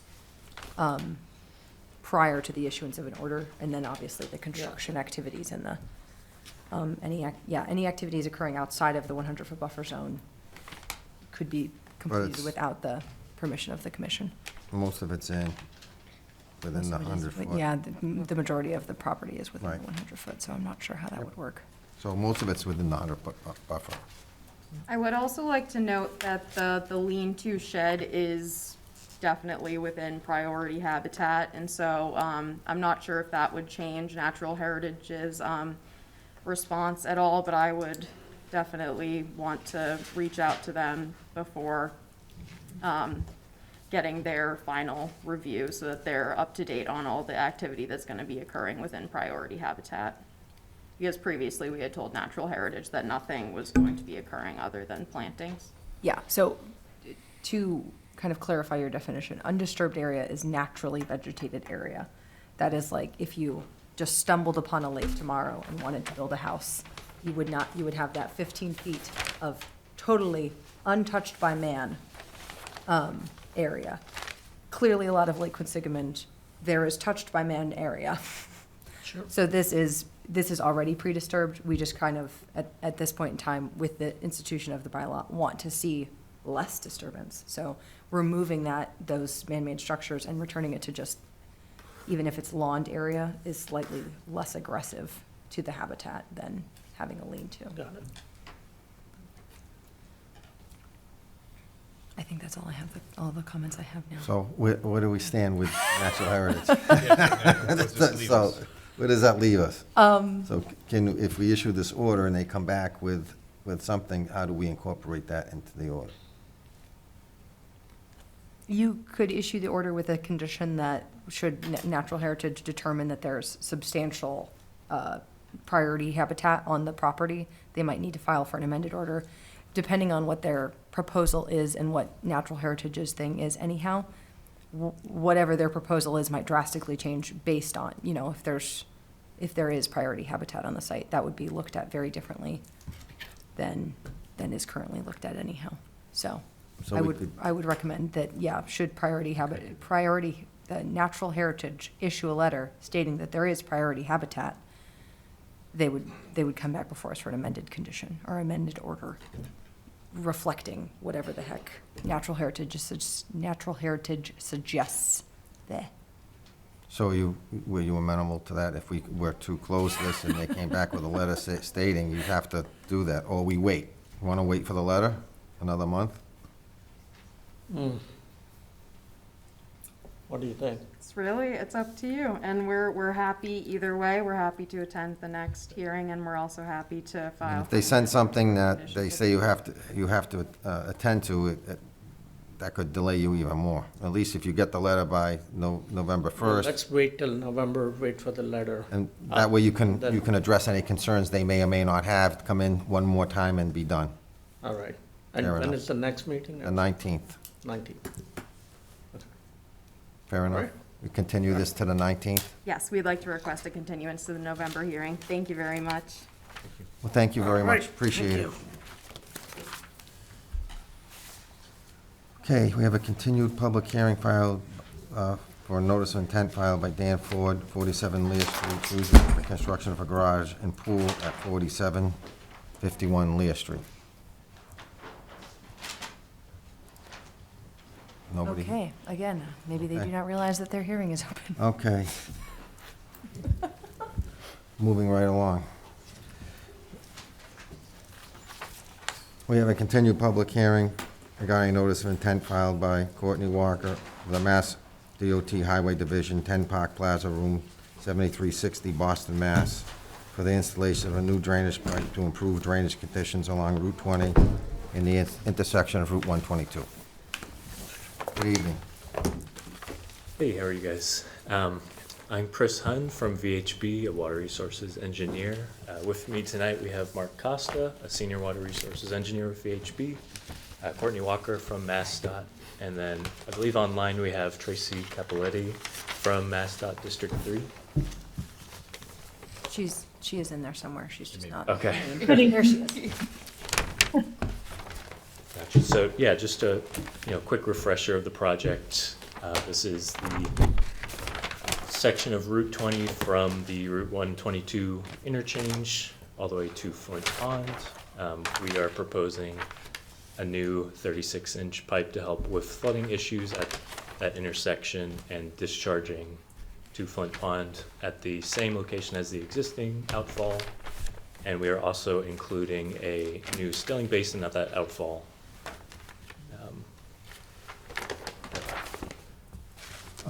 I know we had some questions and concerns last month's meeting.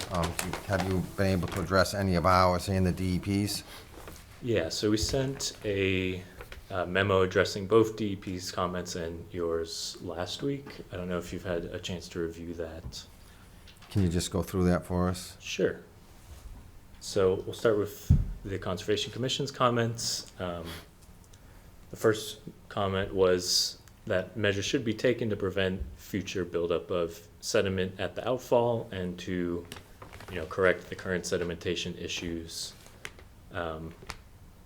As we discussed last meeting, what we're proposing is deep sump catch basins, where we're installing new catch basins that will help remove future sediment to that outfall by 25%, where those new catch basins are. We're also going to be proposing the stilling basin, which is going to reduce erosion at the outfall and will capture some of that sediment during smaller storm events, just due to the size. As far as what's going to be done for correcting the current sedimentation, MassDOT has agreed to go forward with a dredging feasibility study to investigate that outfall area and try to characterize, the soil within there, determine how much of it has been deposited from that outfall, and then try to estimate costs and, the permitting pathway for that project. When would that study start? It would start as soon as possible. Well, what does that mean? Is it 6 months, 2 months, a year? It's probably within like the 2 to 3 months to get contracting through MassDOT with a contractor to complete that work. And then that's just to get under contract, and then it's probably 6 to 9 months to complete the study. So you're talking about 9 to 12 months before you have a final product. Okay. Any other questions on that comment before we move on? Nope. Understood. All right, so one of the other main comments was that, the current outfall is flowing after extended dry weather like we've had the last couple months. It was asked what's being done to determine the source of any potential illicit connections. So the MassDOT Stormwater Unit has moved forward they opened up an illicit discharge detection and elimination case. So they're going to evaluate kind of what's causing water to come out of that outfall. So they're going to do some sampling at the outfall to help, screen it for either, certain sources, and then, investigate further up the pipe, and try to find out where it's coming from. Okay.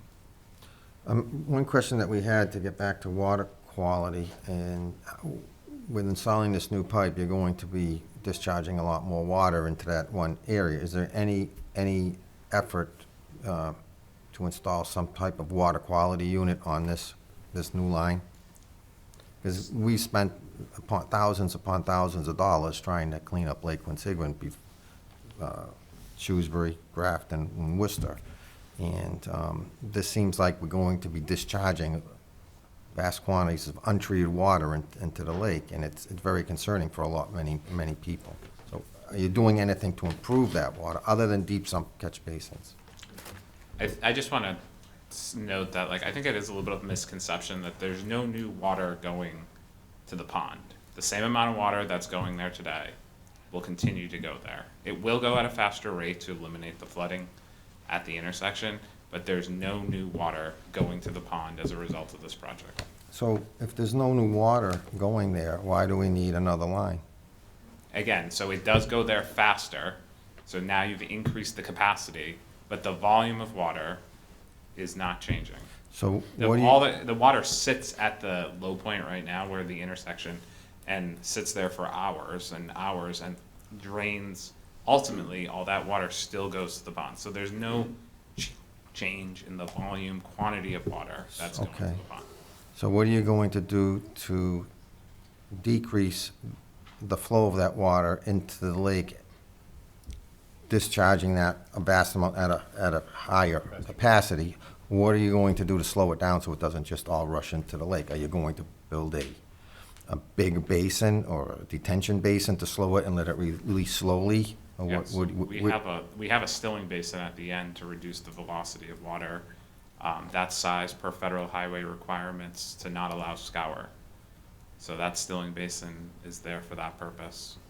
And then, does that treat the water as well? It does Take any- provide some treatment, yes. Is that enough to keep any more sediments and going into the lake? What are you going to use to take the sediments out of that water? Again, we are improving the water quality that's going there. Is it 100% TSS removal? No. Does it meet the we current understand that. standards that the town of Shrewsbury and the city of Worcester and, We think the project does meet the current standards. It is maximum extent practicable project. We're not proposing any increase in impervious area. It is a flood mitigation project to take care of flooding in an unsafe intersection. At the same time, we feel like we're also improving the water quality. I understand it's not quite as much as what you're hoping for, but we do think, and the project is improving water quality. Mass DOT has gone even above and beyond that to do this now dredging feasibility study, which includes survey, sampling of the dredge material, concept plans, cost estimate. It's not a cheap study.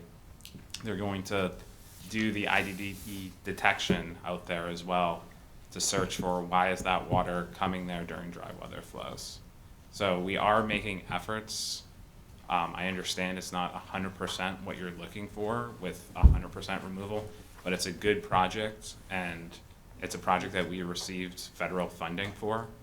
And so No, I we're agree. trying to balance that act. No, I agree it's a good Cost project. efficient a project for the state, it is. something for the grant, and achieving an improvement. It's not everything we're hoping for with water quality, but, you know, we're trying to find that fine line of improving the situation, both in terms of flooding and water quality.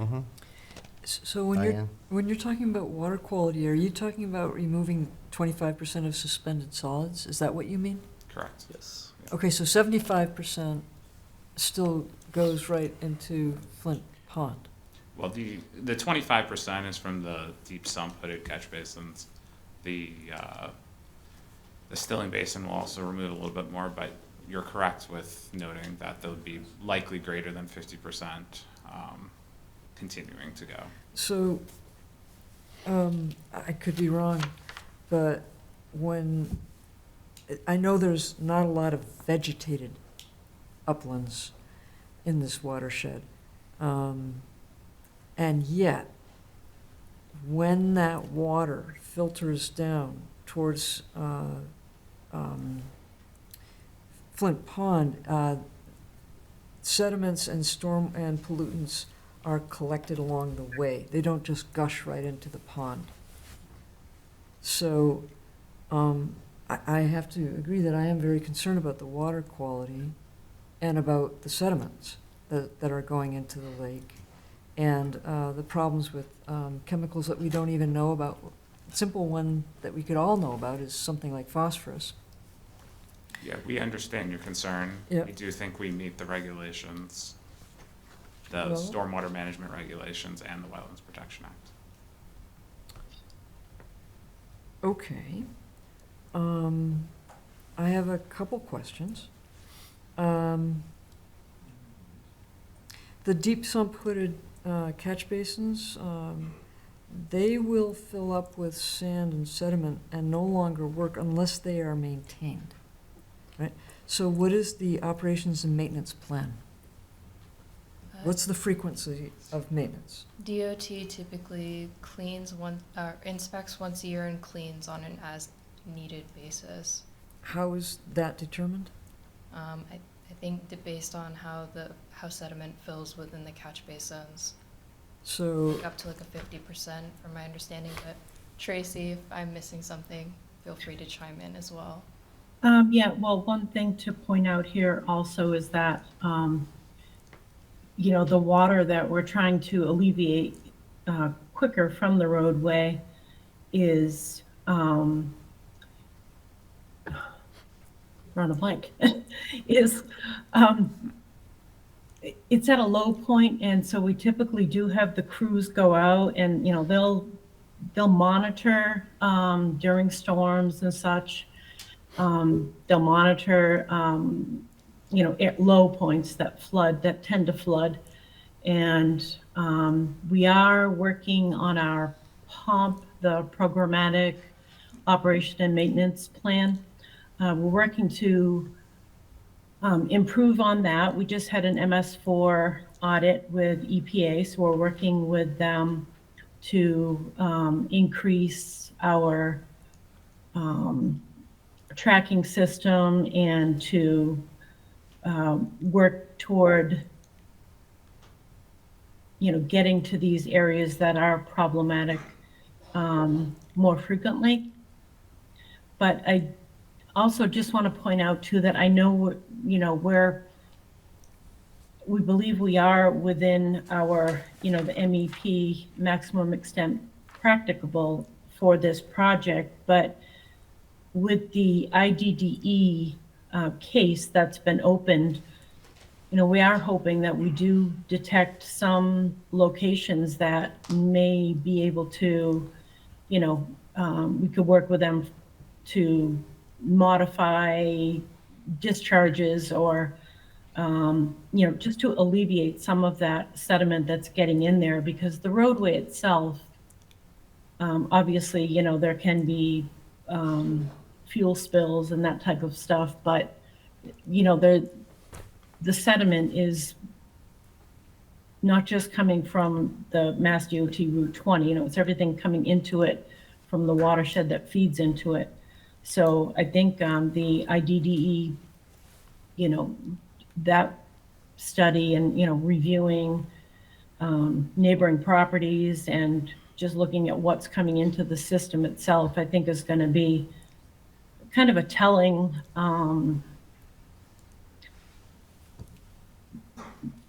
a good way to see, you know, if we can eliminate additional sediment. And it, you know, it's going to have to kind of work together with this study that we're doing. It's a good point with the vast majority of the watershed going to this outfall isn't from Mass DOT property. And it's a lot of properties that were developed prior to the stormwater management standards. So when those properties will get redeveloped, they'll have to get a Mass DOT access permit through district. And that's something that Mass DOT will require new treatments, reduction in peak rate. Now, you have to wait till those projects come into development, and that could take several years. But ultimately, you have construction yards, you have industrial properties, you have a commercial property, all tying into this drainage system. And that does appear to be the majority source is actually outside of MassDOT property. A couple of things about that. I'm glad you brought up the oil spill, because I was lucky enough or whatever to go actually follow up and try to find an oil spill through that line. That line you're talking about from the bridge pretty much is deep down in the ground. It's not connected. There's surface storm drains that don't even connect to that. Those drains, unfortunately, most of them are filled almost up to the pipe inside you. Some of them are above your pipes for your drains. They haven't been cleaned in years, because like they've taken the covers off and they were full of mud all the way above the pipe, completely filled. On the surface ones, your deep water drains, when we pulled off the covers in the road, unbolted them and looked down, they're like 30 feet underground. Those are flowing through. Those don't have anything, connections coming into them. The only place we found connections is coming just the other side of the bridge, between the railroad bridge and 122. At the end of court actually had a pipe that connects into your pipe from Worcester. Other than that, I didn't find any outfalls except for that one behind ABF Freight. It actually has a storm drain in there that, you know, obviously sand and debris in there, but most of the stuff is coming out of your road, especially when it floods. It's coming down that pipe straight into the lake. I mean, if I didn't track it all back, I spent hours looking for this spill. Got your plans from your engineers from the DEP, the DOT, showing us stuff, along with the Worcester's public stuff. And the pipes were up, that pipe is pretty much your stuff coming down all the way to the lake. So to say the other storm drains are going in, it's coming from your pipe. Well, yeah, the pipe's in state highway layout, we're 100% agreement in that. But when you delineate the topography and the high points and where those high points are draining, it's an over 200-acre watershed.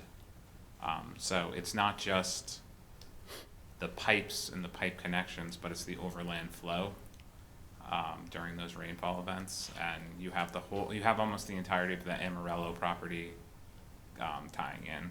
There's no treatment for that property, 0. And, you know, we have that 99 property, that commercial area that ties into the drainage system. You have the area to the south, I forget the name of that owner, the big commercial lot there. So yes, the drainage system is entirely within the state highway layout. What I'm saying is the watershed where the overland flow comes from is actually much greater than just the MassDOT watershed. And I do think that as those properties get redeveloped and Mass DOT requires treatment into their drainage system, it will provide a huge improvement. Okay, the only, like I said, the only thing is you're talking about less the water. Right now you have 4 drains that run into that pipe from the bridge, correct? There's 4 drains? Currently? Currently, Existing. there's 4 drains, right? There's When you're 4 all at the done with low this point. project, you're gonna have like 9 to 12 drains totally in that area, correct? Yeah, it's So about that water 12 is at that going to low flow into that one new pipe a lot faster than it's ever flown into any other pipes, correct? Well, that's the purpose, is to get the water out of the I road. realize that, but there's gonna be a lot more flow, as Kenny mentioned, going into that retention basin you're gonna put that new pipe into. And you don't think it's gonna blow that pipe, that retention pipe, go right over the top of it in a heavy rainfall? So there's no more, it's going at a faster rate because there's 2 pipes now, as well as the inlet improvements. So, but there's no new water. It's the same amount of water. You know, if you had a cup of water, it's the same cup of water, you're just pouring it twice as quickly. And yes, we did size, and that's in the stormwater management report. Federal Highway has hydraulic engineering circulars on how to size stilling basins. And so we use that guidance to size how big that rock needs to be and how long it needs to be. So it meets those federal highway requirements.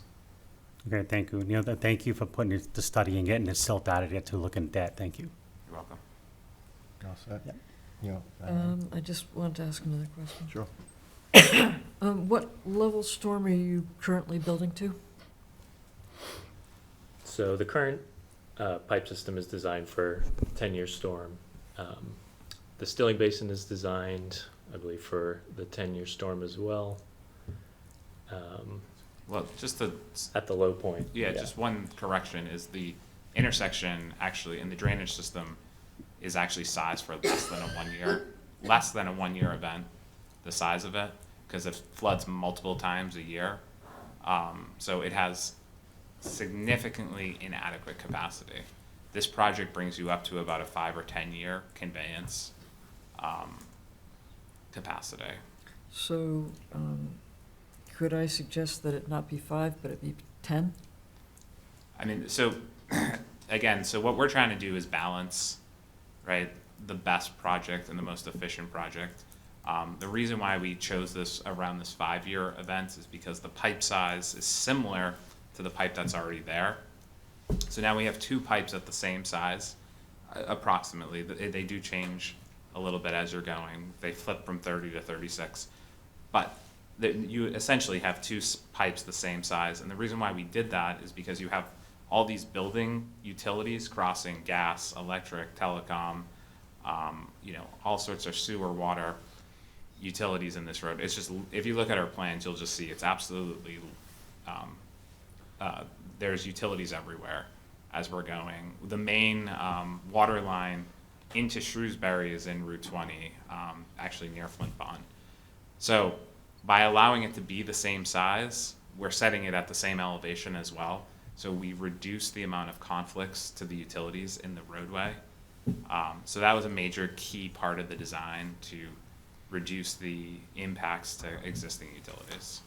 Okay, so, and yet we get 2 to 5 year storms pretty much yearly at this point. So there's a certain logic to going to like a 10-year storm. Yeah, it's about a, it's a significant increase, right? Because like you're going from 5 to 6 times a year, there's flooding, to, potentially once every 5 years, and you may only see like a half a foot or a foot of water on the ground versus the 4 to 5 feet multiple times a year.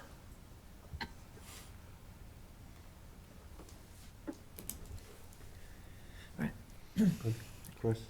I'm not going to argue with you on the math, because you're right. It's the same amount of water going from that intersection into the pond. I think what we're concerned with, and I think what we've heard a lot of other people are concerned with, is that we have an opportunity to improve something that is not good at all right now, and we're not sure that this meets that. We're concerned about the sediment. So since I brought up math, you said 25% of the suspended solids will be captured by the basin. How much more is caught by the riprap stilling pond or stilling basin? It's probably not that. So maybe 5 to 10% more? We don't have an exact number. They don't have guidance on that. Yeah. Okay. But we can't count that towards like a EPA removal or something. Okay. Because I think one of the things that we're concerned about is that the O&M plan that we received talks about, inspection as needed as when inspected for the cleanouts, and I don't know that we feel very good that that's strong enough. I mean, we might want to put some real timelines on it rather than just as you guys feel like coming out and inspecting it, right? So, as Bob pointed out, there's some maintenance issues we've already seen. Yeah, just to clarify, there is, they have committed, Mass DOT has committed to yearly inspections, and if it needs cleaning, it will get done.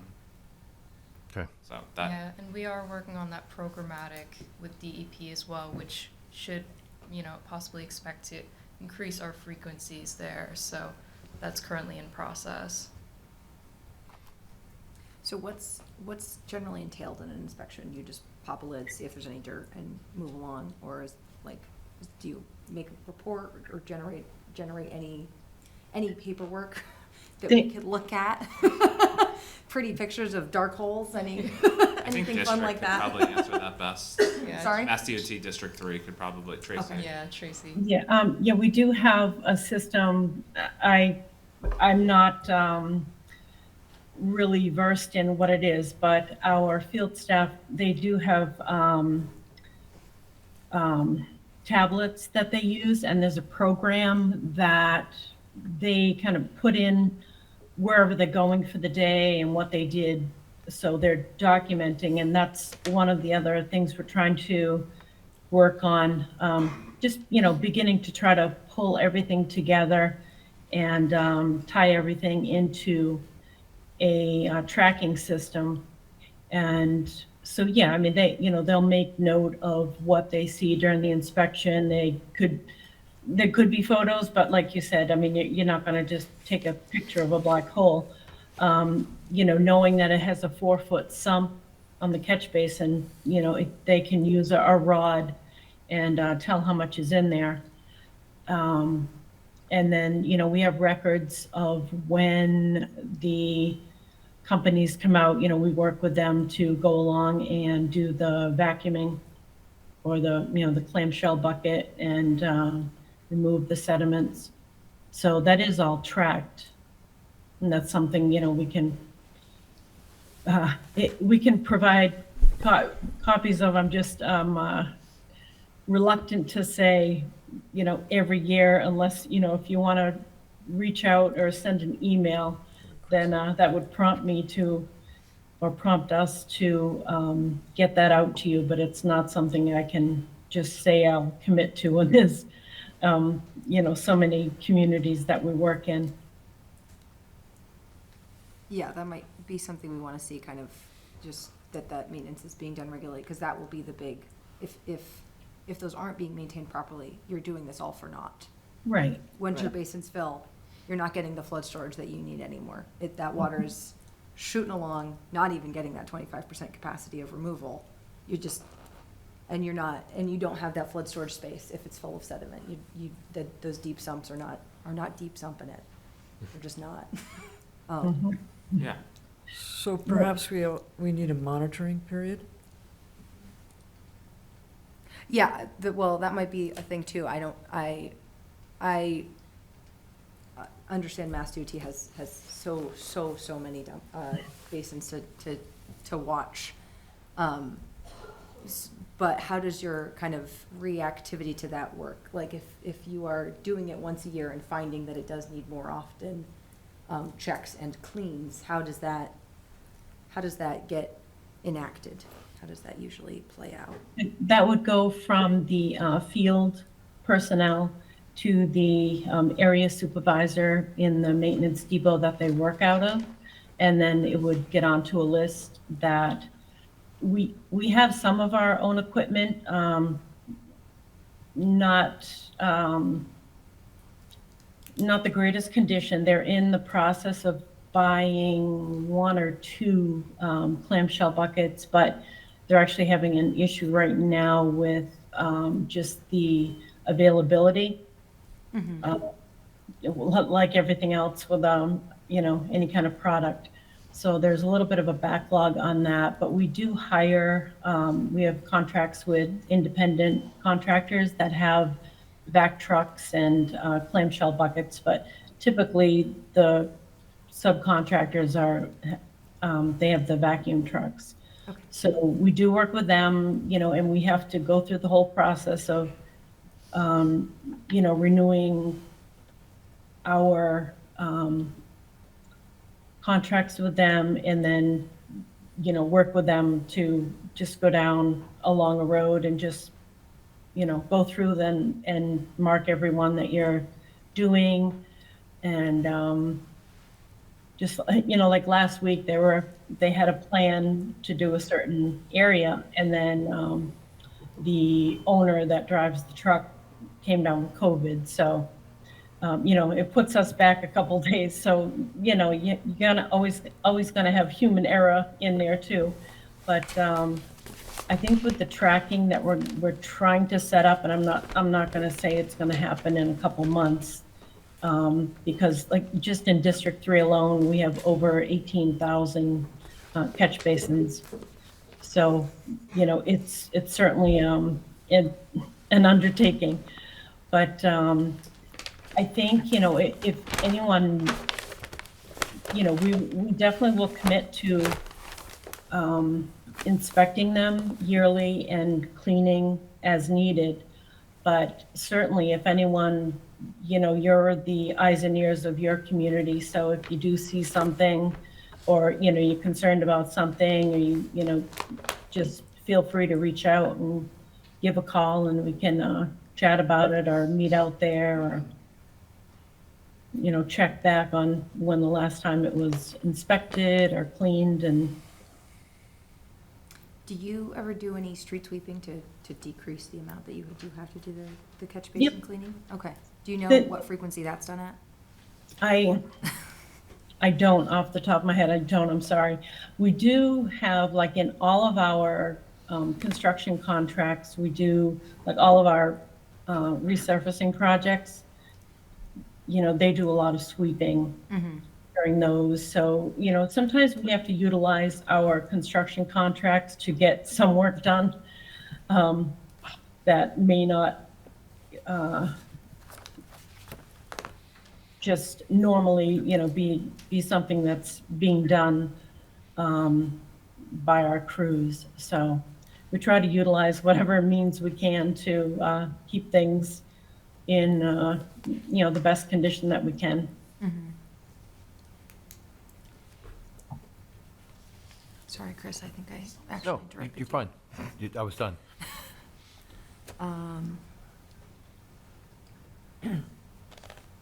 So, I'm sorry, I believe Bob said that the current pipe, which is 95 years old, something close to that, right?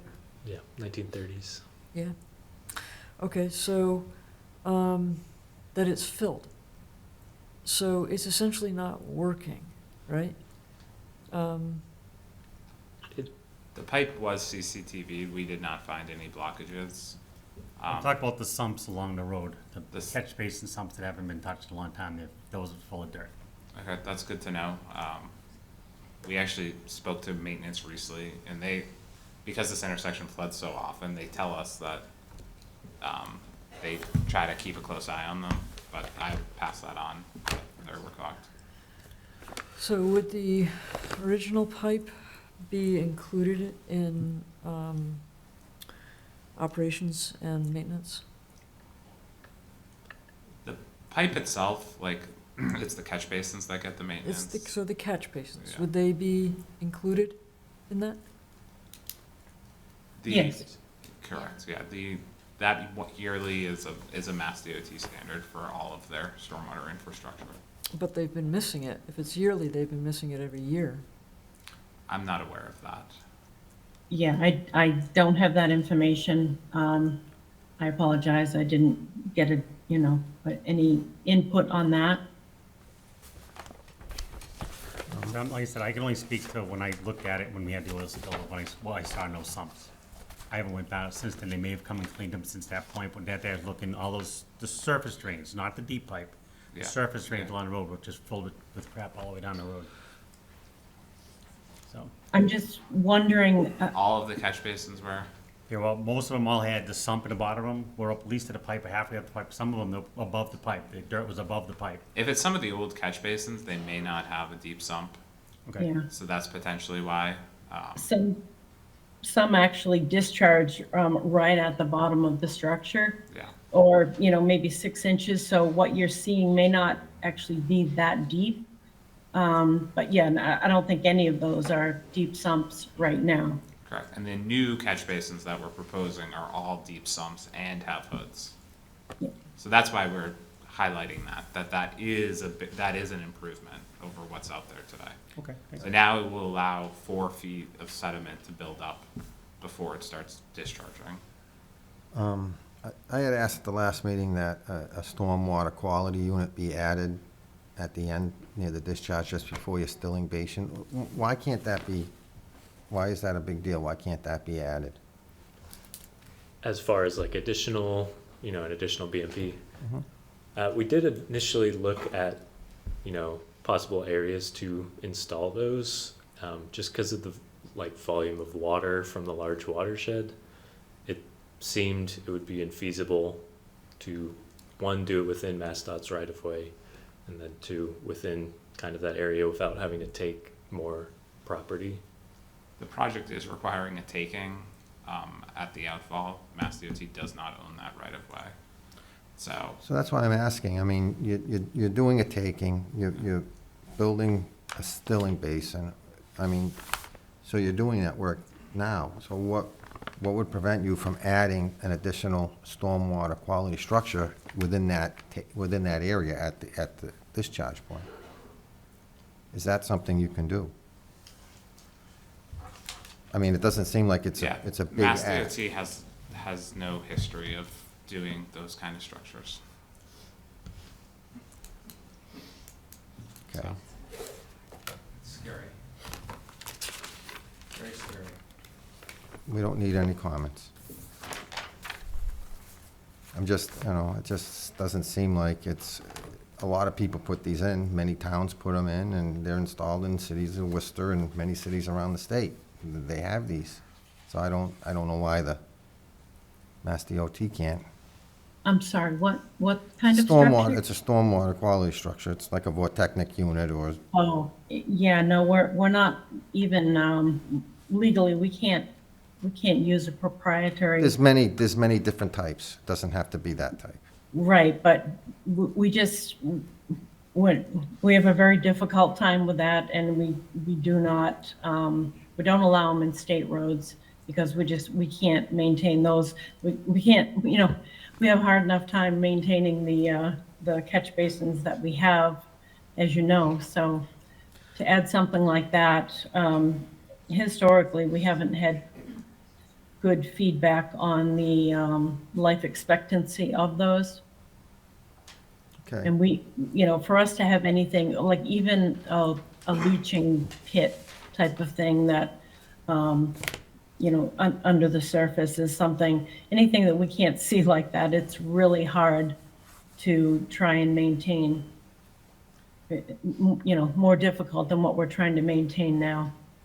Has any thought been given to replacing some of the catch basins, existing catch basins that don't have deep sumps in as a part of this project? We are doing that. You're replacing existing catch basins other than the 6 that you're installing along the route? Well, there's more than 6. Is it 12 to 15? So you are replacing some of the catch basins along this corridor that don't have deep sumps, and you're putting deep Some sumps of in them. towards some. There is some, and then the vast majority of them are at that low point where we're trying to get that inlet capacity. Right. I think, you know, trying to look at a bigger picture, you know, this, again, as you know, it's through the Protect program. So it's somewhat of a limited scope and a limited budget and time frame. So, you know, the goal is to improve, and it doesn't, you know, it doesn't mean we can bring it to 100% of what it should be. Not that we wouldn't agree with you that that would be great, but, you know, under this program, we're working with what we have and within the time frame that we have. So, you know, we are looking to, you know, get approval to move forward with this so we can get things going and make it, you know, into that program. Okay. Any other questions from the board? Any questions? You good? Any questions from the audience? Would somebody like to speak? Sir, could you come up to the microphone and state your name?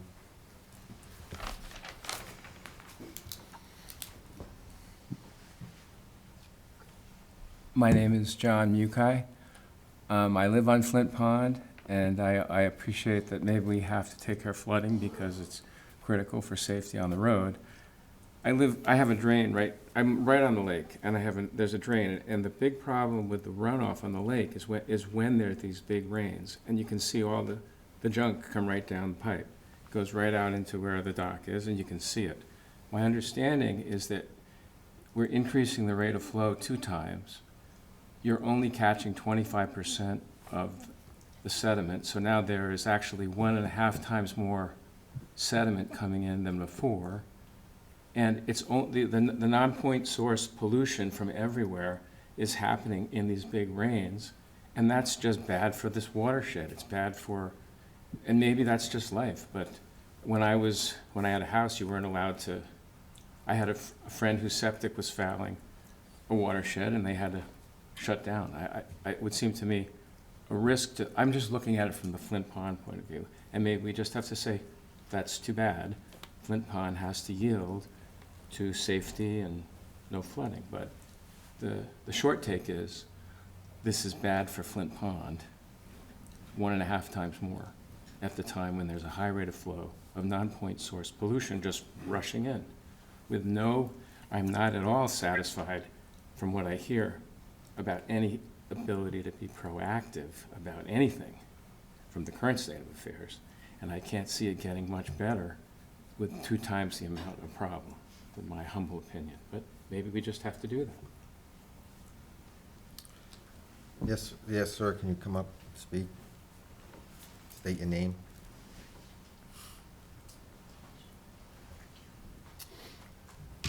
Peter Collins. I'm the chairman of the Lake Quinsigamond Commission. I'm also a resident of Flint Pond. First, I want to say that, you know, I have to go to Route 20 down that stretch every time I go to work and come home. So I think this is a necessary project. I think I'm happy that it's finally getting done. And that said, you know, we're looking at this thing, and as John said, you're not really giving us a whole bunch of, I don't have a good feeling or happy feeling that you're gonna be able to mitigate the problems that we already have down there and not causing, you know, problems in the future. But I did have a question. The distilling pond that you have designed that meets the standards that what you want to do with, that distilling pond, and forgive me if you already answered this question, but is that distilling pond up to the standards for the one pipe you're adding, or for the both pipes? It's for both. For both pipes. And, you know, we talked about the water going in, and, you know, the flow is not gonna, the amount of water is not gonna change, but the flow, the velocity of the water obviously will change. And, you know, you had an analogy of, you know, just, you pour some water into a bowl faster, it's still the same amount of water. But this is really about a drainage thing when it hits that distilling pond, distilling basin, because it's got to dissipate within the distilling basin to be effective before it goes over the top of it. So really, it's about pouring water into a funnel more than pouring it into another bucket. So if you pour it into a funnel and you pour it into a double velocity that the funnel can handle, that's where you're going to have a problem with it spilling over the top. As my understanding is that thing's, what, 1.5 feet deep? So it seems to me that the volume of water, and I've seen it coming out of that pipe, is going to come over the top of that pretty quick. That's the one thing. The second thing is that there's no, I don't think you know what's in the water that's coming in there from what you're saying. You don't do any testing. You have no separators or anything like that anywhere, I guess, in the highway system in Massachusetts that goes into resources. So, and you say that, you know, we think it's okay. Based on what? Have you tested the soil that's already there, the sediment? I know we're spending thousands of dollars a year on the commission to test every outfall, or every outfall we can at this point. We don't test them all. But that's a goal of the commission. We think that's probably the most dangerous thing to Lake Quinsigamond, up over jet skis or the rowers versus the towers or any other issues that we have, is the outfalls that come into the lake, because we don't know where they're coming from half the time. We don't know what's in the water, and it's 365 days a year, including this particular outfall that runs all year long. So, you know, I know that there was a recent test done down there that found that there was petroleum in the water that was coming into that. And this was within the last 30 days or so. So, you know, there's stuff coming in from that thing. And it may not be coming from, you know, and I know it's a 200-acre watershed over there, but it's coming down your pipes into the water. And, you know, the pipes are going to get increased, and it's just going to come in faster at this point. You're also putting more catch basins in, so I got to believe that the volume of water, not just the velocity, will probably increase, you know, a little bit at least, because there's going to be more places where it can go down. Because some of the water that doesn't make it in there may get absorbed in the soil in the bankings before it hits the highway. So there's all of that. But you're putting the water, and it's, you know, you're helping one side of it. You're helping the top of it. It's just going to improve that. It's going to bring the water down, as long as we keep the basins clean, which we're not sure how we're going to do that. We're not sure what the schedule is that we're going to clean those things out. But you're going to fix that problem and exacerbate a problem that's already existing. Because over the last 5 decades or so, or however long, been more than, I guess, the 30s, that sediment's been building up there. And so now there's land there, and it's a choke point. And within the next 5 years, especially with the added velocity coming into the area, it's going to completely choke off the lake. And that point, it's going to be a choke point. There's going to be land. Right now, when they do the drawdown, you know, you can walk across there and not get your feet wet. That's not natural. So it's already an issue. It's already a sensitive issue. It's an issue that we in the commission have been trying to mitigate. And, you know, we just see this as making it worse. You have an opportunity to do the right thing. I understand you have to get your funding out. This is, you know, It's not within the project or the scope of the project. But it seems to me, through this entire process that we've gone through, that all it's saying is, you're not ready to do this project yet. You don't have all your ducks in a row. You haven't fixed everything, you haven't thought of everything, and you don't have the funding to do the right thing. So I'm not understanding, why you want to move forward, kind of in a half-baked manner to get this done right now. I appreciate the study. I think it's an important thing to do. But if that study is not backed up by action and immediately, and I'm concerned because you can do a study but not do the action part of it.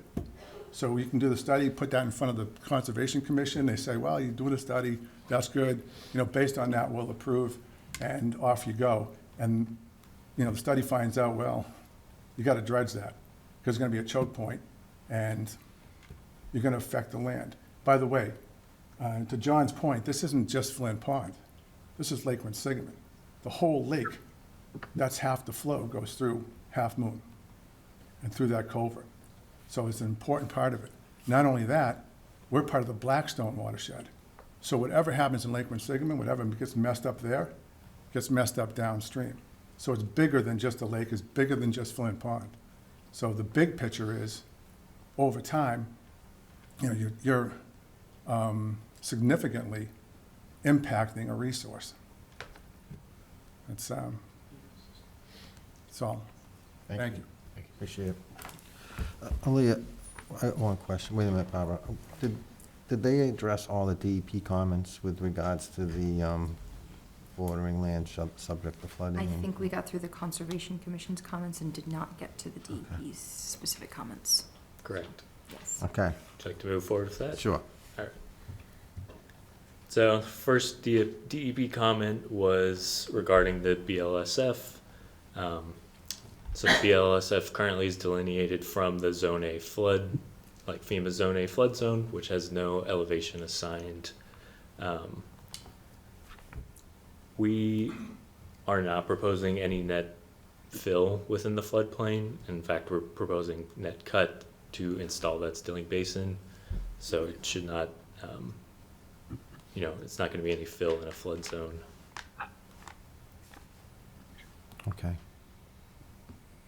How does that, how do you have so much cut going on? Are you like lowering what's going on? So right now there's, it's a fairly steep embankment down to the existing outfall. Okay. And then we're going to cut off, I think it's probably 20 or 30 feet of the existing pipe and put in a head wall. So all of the area for the stilling basin and then in front of the head wall is being removed. Okay, and where's that bill gonna go? Is it? It's going to be what tested state and of then in, nastiness it is? yeah, so it's going to be tested for whatever contaminants and then it will be appropriately disposed of. Okay. Yeah, I was wondering how there was just so much extra room all of a sudden. Yeah. Okay. And then there was one additional comment from DEP as well. So there was all the cut and the fill graph that you guys provided. And then DEP's other comment was related to Flint Pond being a great pond and needing a Chapter 91. Yep, so about a year ago, we started coordinating with DEP to, we knew that would be a big part of this, staying out of the Great Pond. So we coordinated with them with these same delineated wetlands and stilling basin plans to make sure that where we were showing work was going to be out of the Great Pond and therefore not need Chapter 91. They had provided an email about a year ago stating that that was the case. So we can provide that upon request, but that's kind of the gist. Okay, that is the end of the DEP comments. Okay. Barbara, would you like to say something?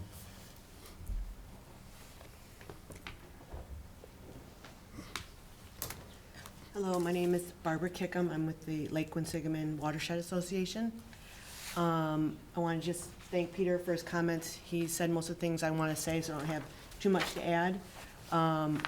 We started talking to DOT about 6, 7, 8 years ago about this location, about getting rid of the sediment, about the problem that we're seeing at Flint Pond and the choke point, that we're seeing when you have drawdown, the water's flowing backwards there because there's so much accumulation. And we didn't really get anywhere. So we feel that this is the opportunity we have right now, when you're doing this work, to do it right and to really help the lake and to help Flint Pond. You've got grant money. We still don't know when this expires, but if it's federal money, usually you get a little bit longer than a state. We'd like to see it really, really do everything to treat the stormwater besides 25% sediment reduction. This isn't a normal catch basin situation. Like we said, there's a lot of residents. We're spending, again, as Kenny already pointed out, a lot of money for weed control. The Lake Association has been doing a lot of water quality monitoring at outfalls around the lake, and there is a lot of bacteria that comes in. Another question I have, at all the locations, all the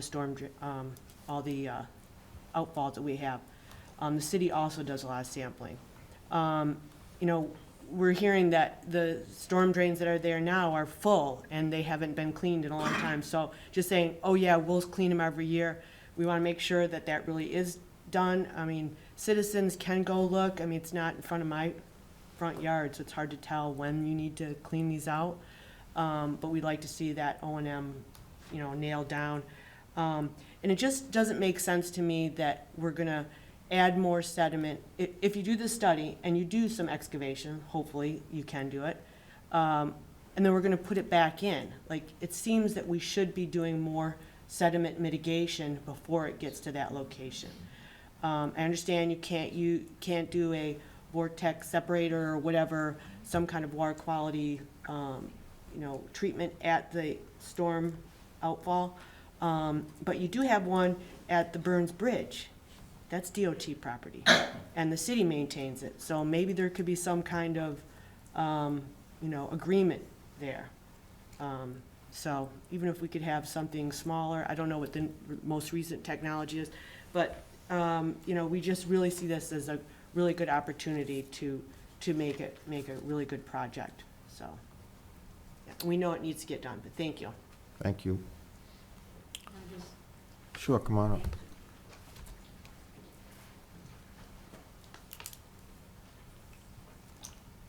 Thank you. I'll just make a couple comments because most You of what I are? was going to, sorry, Lisa DeProfio. I live at Point Rock condominiums.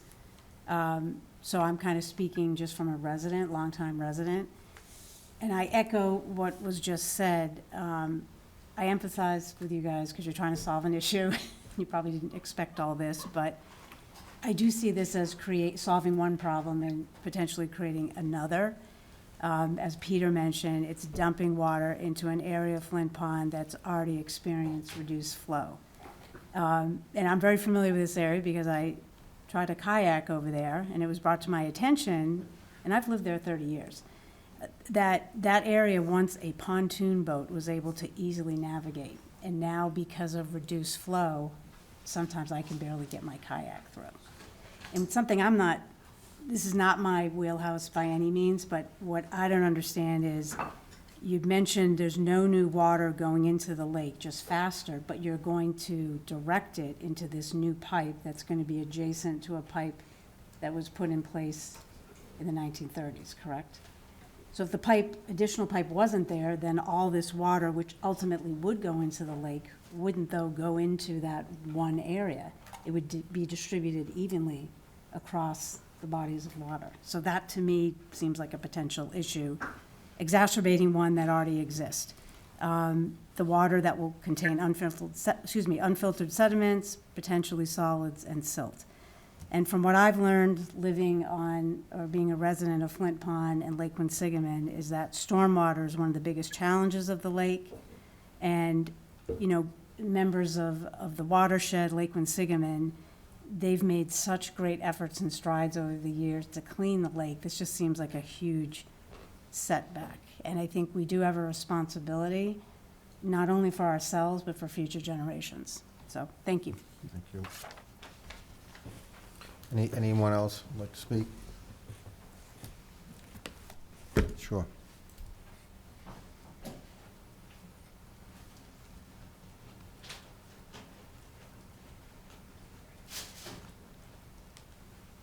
Hi, I'm Veronica Moon, and I also live at Point Rock.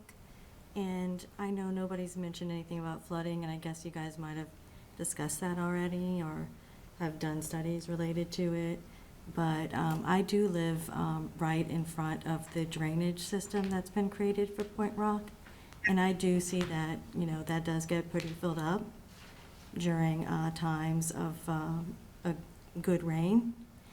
And also, I also just recently looked at Realtor.com, and it's changed our rating for water to like 8 out of 10 instead of like a 3 when I purchased the place in 2020. So I live in a second unit condo, so I'm not worried about my unit, but worried about the units below me because we're right at the drainage area.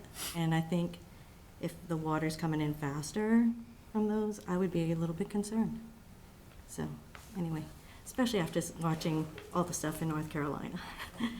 Anyway. Thank you. Any other questions from the audience? Any more questions from the board? No, not for me. So, what's the pleasure of the commission? Do you want to continue this? You want to close it? What would you like to see done? I mean, I know we've asked this, and I know you're pushing back on it, but there's no additional stormwater unit you could install to take out any more of the suspended sediments. So I think what we can say is like, we understand everyone's concern, right? Like, this project doesn't solve every issue. That's not what we're trying to say here. We are saying it's solving the flooding issue. It's not, you know, just want to make sure everyone understands this. We are not sending more water there. The same amount of volume is going to Flint Pond. It is going quicker. Because we're introducing deep sump catch basins, we are actually reducing the pollutant loading to the pond. So there will be less suspended solid after this project. We're not trying to claim that it's going to completely eliminate it. We're going to do the IDDE testing. That case is open. We're going to do the dredging of the project. So those are not requirements of the Wetlands Protection Act. So we've added those in as a result of these comments. The one item that we would consider if, as part of your conditions of approval, is if you'd like additional deep sump catch basins within Route 20, that's something we could consider as part of a condition of approval. So as I said earlier, we're doing some of the catch basins. There's no sump, as you saw. So that would provide additional treatment if that's Could I something that would be a condition of approval. ask a clarifying question? I'm sorry, I think I missed probably the breakdown and the technicality of how many you were installing at the last meeting. So the current proposal is to install 12 new catch basins. And there's some of them are replacements because there is catch basins at the intersection Okay. at the moment. Okay. So in addition to those 12 new catch basins that are, there will be, do you know how many catch basins exist along that stretch now that are either not deep sump catch basins or? I don't have an Just exact number, basins? but I think it's around 20? I think Okay. it's around 20. And are those, do you know, how many are not deep sump catch basins? I would guess 0, but that is a guess because, you I know, would agree. but it's likely 0 because they're Okay. all old infrastructure where, you know, we weren't doing deep sump catch basins Yeah. until 15 years ago. So Yeah, they're pretty. it's likely new 0 invention. out of those around Okay, 20. so is there room to add those to turn those 20-ish existing approximately catch basins that are there now into deep sump catch basins? Would that be something that is If that's feasible part of within our this order of project? conditions, I think we would accept that. So instead of putting a specific number on it, it could be all existing catch basins. Within Route 20. Within the Route 20, within the stretch of, Between proposed, Route 22 and 20 and Flint Pond. to Flint Pond. Would be yes. converted to deep sump catch basins. Would those be hooded as well? They would Yes, all be those would hooded be to deep hooded. sump catch basins?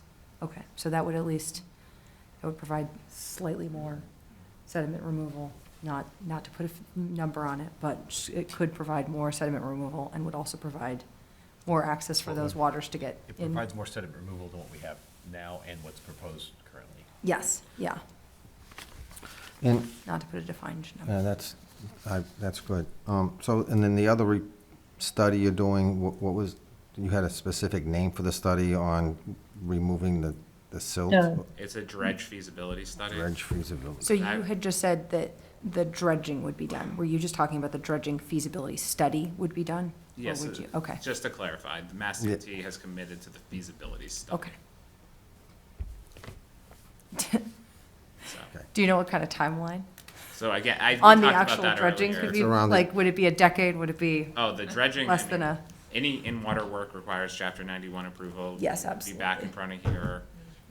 In a couple So of- in a it's at few least a years, yeah. year, Army Corps, water quality cert. So it's a minimum of 1 year permitting once you develop the drawing. So, the study, like I said, is probably 9 months to 12 months. Okay. You probably have a year and a half, and then you'd have to secure funding as well within that timeline. So you're talking, from today, minimum 2.5 years. When is the feasibility study being done? When is the feasibility study being done? Is it being conducted in the next 60 days or? So they've started already? They've actually requested BHB complete the study. Okay, all right, good. And so, like I said, it takes a couple of months for Mass DOT contracting. So again, it's an approximate 9 to 12 month. So we can mention timeline. that, we can mention the dredge feasibility study. We're gonna mention that in the order as well. Absolutely. Okay. So when that's completed, it'll be submitted to the, We'd be happy to provide the results of that to Okay. the commission. Okay. Anything else? I think just put conditions on it and, You good? you might want one that does kind of address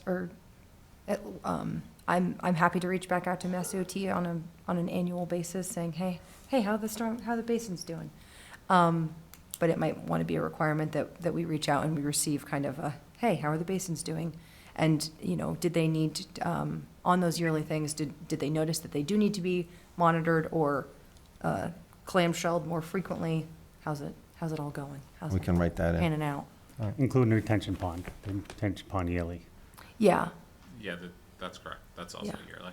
and then also, oh God, I just had a thought. Oh, it's gone.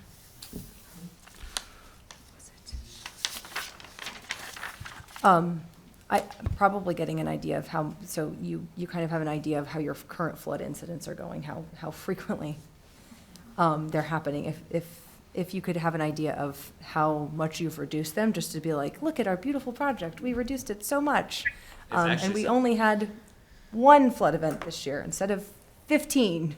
It's actually something we need to do for the grant. The federal government's requiring that Okay. kind of baseline condition is what they're calling it, and then we're going to be reporting back of what the improvement. Can you send us the reports then too? That would be dope. Yeah, Yes, we'd love I to don't see have a that. problem with that. Cool, okay, so we'll kind of see we'll get all the reports. We'll see how the catch basins are doing, how well the flooding's doing, how the feasibility is for the dredging. So much fun reading to look forward to. I think that's all the conditions I had in my brain. Any other questions from the audience? Sir, can you just please?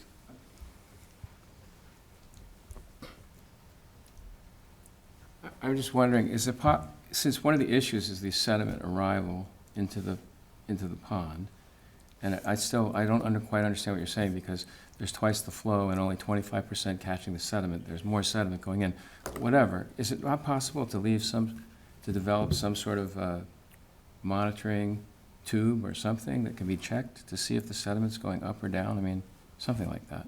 Because supposing the sediment starts going up by 6 inches a year or whatever, is it not, there must be something that would be helpful, because that's what we're concerned about. And I agree with what everybody said. I mean, I used to be able to take a canoe under that spot, way back when. Can't do that, you can't. So So, during anyway. the dredging feasibility study, I'm not sure that the level of detail they'll get into with their dirt guys. But something that, the no, dirt something guys, a gauge, I mean, something that can be monitored after the fact on a regular basis, that's what we're worried about. I mean, imagine a pipe that measures how much sediment there is. I can't believe that's that hard to do, my humble opinion. Thank you. Any other questions? yeah. I think that was, yeah. All right, so there's no other questions from the board? You all set, Chris? Yeah, we close. I guess we'll close the hearing. Thank you. Thank you. All right, moving on. Discuss and vote on updated housing production plan.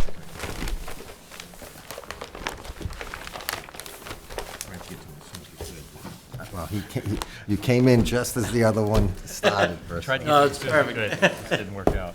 No, I appreciate the time. I was at another meeting, so thank you for having me tonight. Chris McGlowick, Director of Planning and Economic Development, I'm here before you to look for your approval to vote on the updated housing production plan.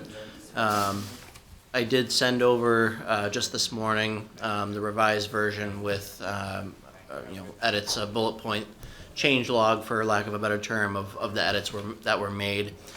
These were part of the review through Select Board and that process as we went to finalize that document.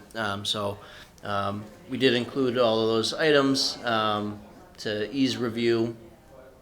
Many of them are pretty insubstantial in terms of, especially, I think, any Conservation Commission related items.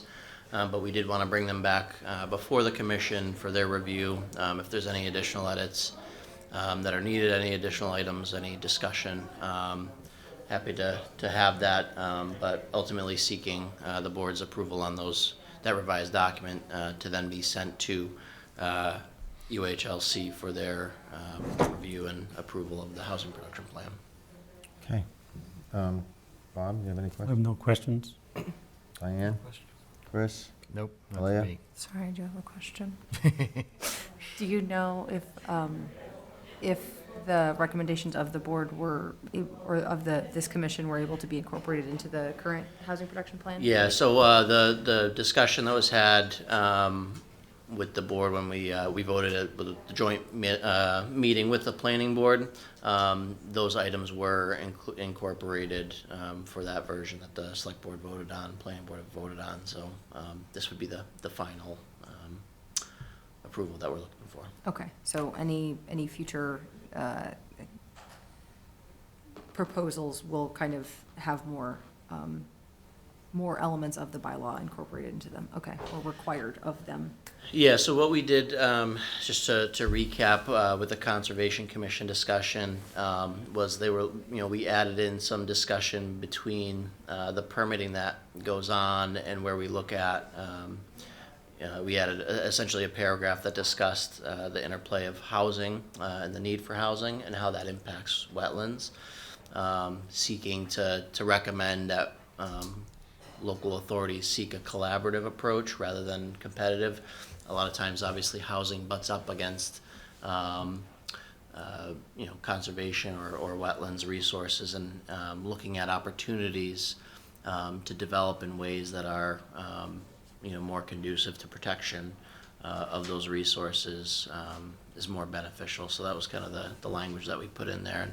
And we've already adopted some of your tricks at the planning board level as we send comments back to applicants. So. We're happy to collaborate on that as we move forward as other land use boards, so. Wonderful. I think that's all the questions I have. Perfect. Yeah. Does anybody in the audience have any questions? Would somebody like to make a motion? I'm trying to figure out how to phrase, I make a motion that we accept the changes that were made, made by in the updated housing production plan. Second. All those in favor? Aye. Thank you. You're all set. Thank you. Thank you. That was a lot of work getting that done. You did, the guys did a good job. Thank you. All right, let's see. All right, discuss and sign orders of conditions and determinations of applicability. So, let's see. Did we already do that? We're gonna wait till next month, because I didn't have a chance to, I didn't see any of the new regulations. Sure, sure. I didn't see. Yeah, any. I didn't. Yeah, so we're waiting to get those. Okay, so, So I have two requests for determination of, We have- yeah. determinations of applicability to sign off upon. one we're requesting a peer review, correct? Yes, so I have 2 of 3 being issued Okay. tonight. Let me confirm that. Closed, continued. Thought they were both. Nope, I'm sorry. Just I one. have Yeah. 1 closed. What, yeah, right, and the other one requested peer review, the other is no-show. Yes. You are correct. Okay. There you That's gonna go. be, Okay. the information wasn't there yet. 1, 2.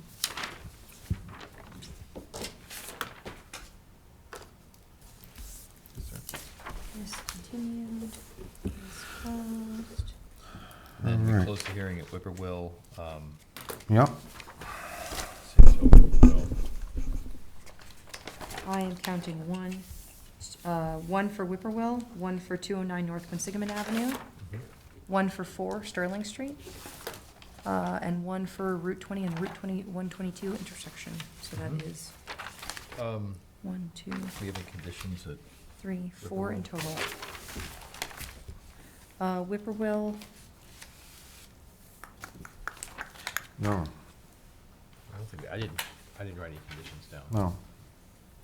oh, I would recommend the condition that the erosion control might want to wrap up the side of the property line, just because obviously the addition, unfortunately, the addition is pretty close to the property line, so it'll be difficult to kind of scoop it, but where possible, it might want to be, To wrap around the A property? little higher up. yeah, to wrap up the, what is it? Oh, God, the right side for lack of, Like the Bravo side of the house. yeah. I would somebody like to make a motion additions. with that condition?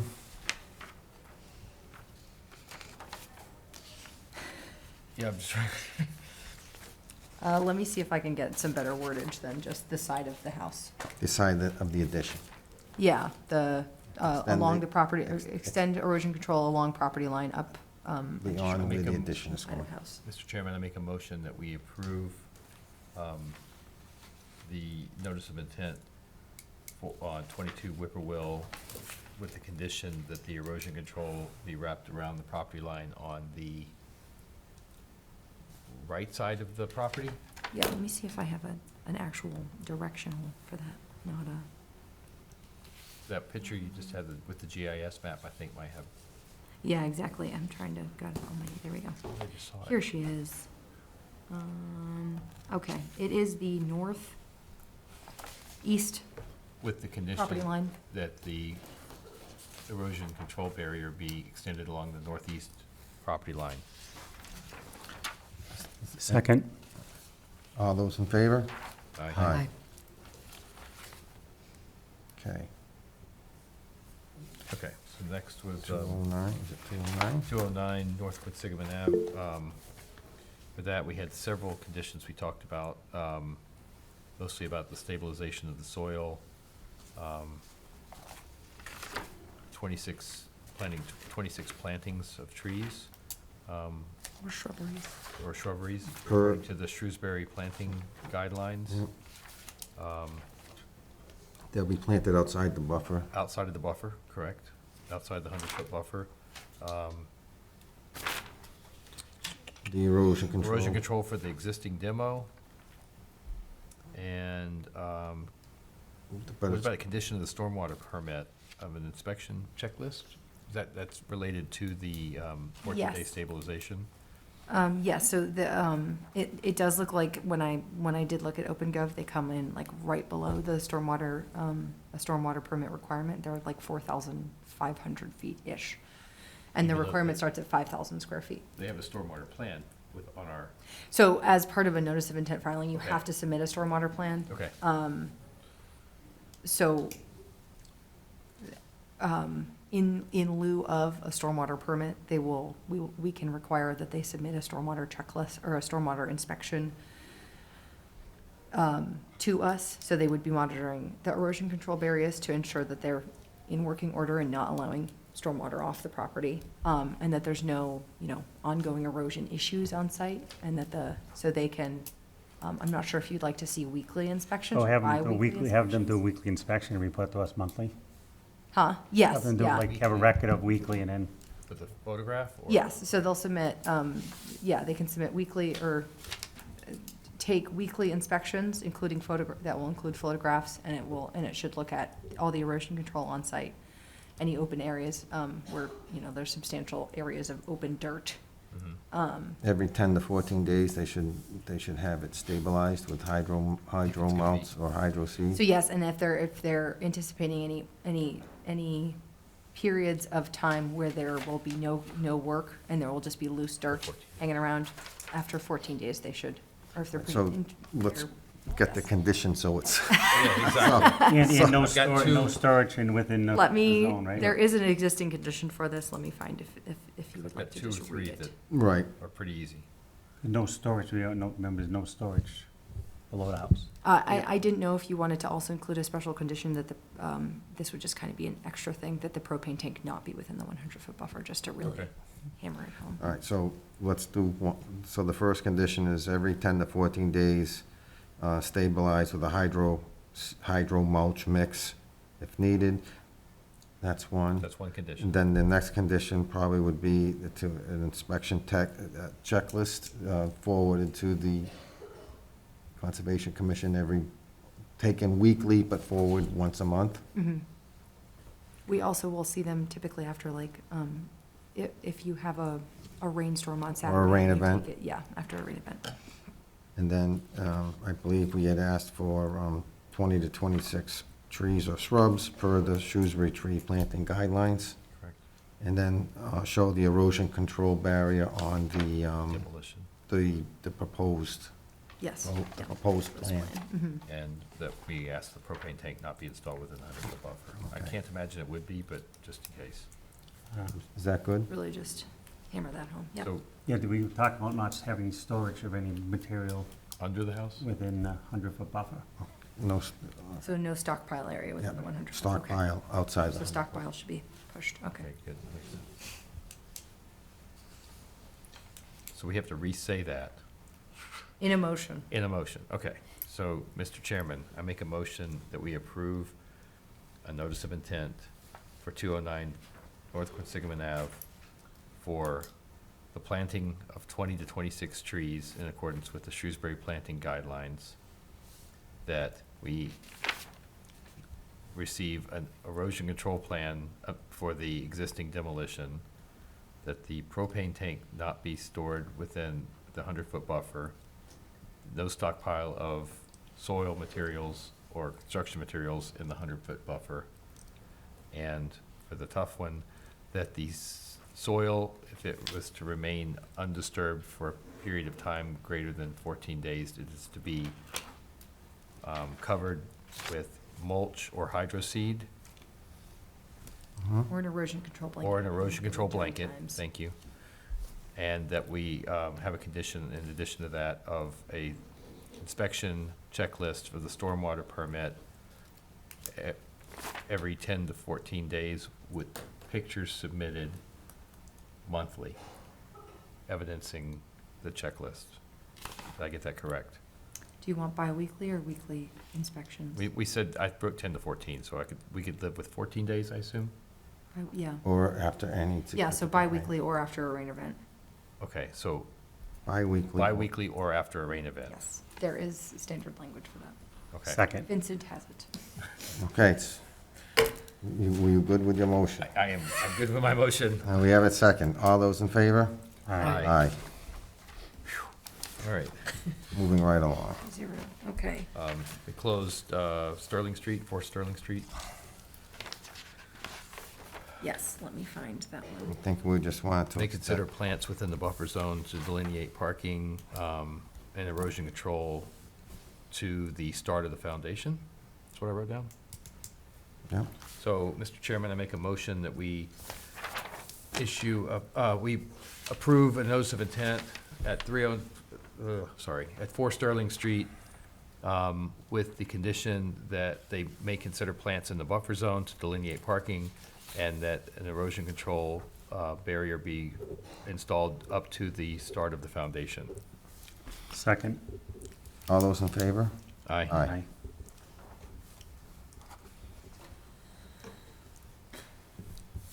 Okay, and then, continued, closed, we closed, 122 and Route 20. Yep, last but not least. Okay, so we should discuss this probably. I have,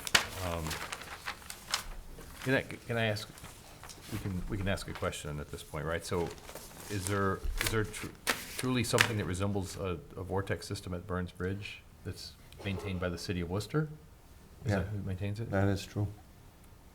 So the city maintains it, not Yeah, the state? Okay. correct. We do have, well, Is it, would that I'm be the not same as sure. a turbidity system? The town of Shrewsbury will occasionally require of private applicants that vortex systems or something, Mhm. Similar. something non-denominational of similarly, but we do not usually similarly install them for town projects. Okay. Deep sump catch basins can improve. I did like the idea of replacing all the catch basins with deep sump catch basins. Yep. It's at least a step in the right direction. And then I'd be very curious to what kind of teeth we have with the dredging feasibility study. If it comes back that it needs to be dredged, can we make them go through the process of having it dredged? I know that's probably a 3 to 5 year project, but to get it approved. If it comes back and says it should be dredged, Yeah, it then might that- take 3 to 5 years, right? I think if it comes back and say it needs to be dredged and the sediments were from Yeah. the drainage system, they're going to have to, I think they've committed to at least looking at it and trying to get the funding. At that point, there will be a lot of resident input at that Okay. point. There also could be the consideration of, if required, enforcement could be taken by the commission, being like, hey, you are currently polluting, you know you're polluting now, this water body. Fix it, do something. Are you talking about the sediment, or are you talking about other pollutants? I'm talking about specifically the sediment, because the It's dredging sediment. feasibility study will just identify if sediment has been introduced from the stormwater infrastructure, and they might be able to, or may be able to figure out how much sediment has been There's introduced. a lot. So If do they we do have nothing, 3 to Diane. 5 years? I mean, before it chokes off? It's already I don't choked think you off. could do, Pretty yeah, much. less than. Pretty much choked off now. Right now, when the heavy rains, the water runs backwards underneath the bridge into the cove, which is a big brown, half the cove is covered with mud. Diane, the- Your hope is that if it potentially, either what you want to avoid or what you want to shoot for, to remove some of that sediment is a big enough blowout, is a big enough, like a 100-year storm coming through that system and moving that sediment along, which would either, Yeah. well, would clear out that area, but would move that sediment to other parts of the Yeah, pond. just Right. move it. Bad. Which would make them harder to remove in the future. Diane, to Right now, address- they're like centralized. Sorry, I to address the pollutants comment, the pollutants are, if they do nothing, the pollutants are still Yeah. going to get the same amount. They're just gonna, Yep. they're wash in there. All right, so the conditions are to So that all all catch existing- basins. All catch basins be replaced with between- de-sump. From Route 122 to Flint Pond. Yep. And then several reports will be submitted to us. We will receive Yearly the ins- dredging feasibility study. We will receive their flooding, the report that they submit to the state for their grant fund, or to federals for their state, for their grant, that tells us how much the flooding has been reduced, to see if, if this project that they're proposing actually worked.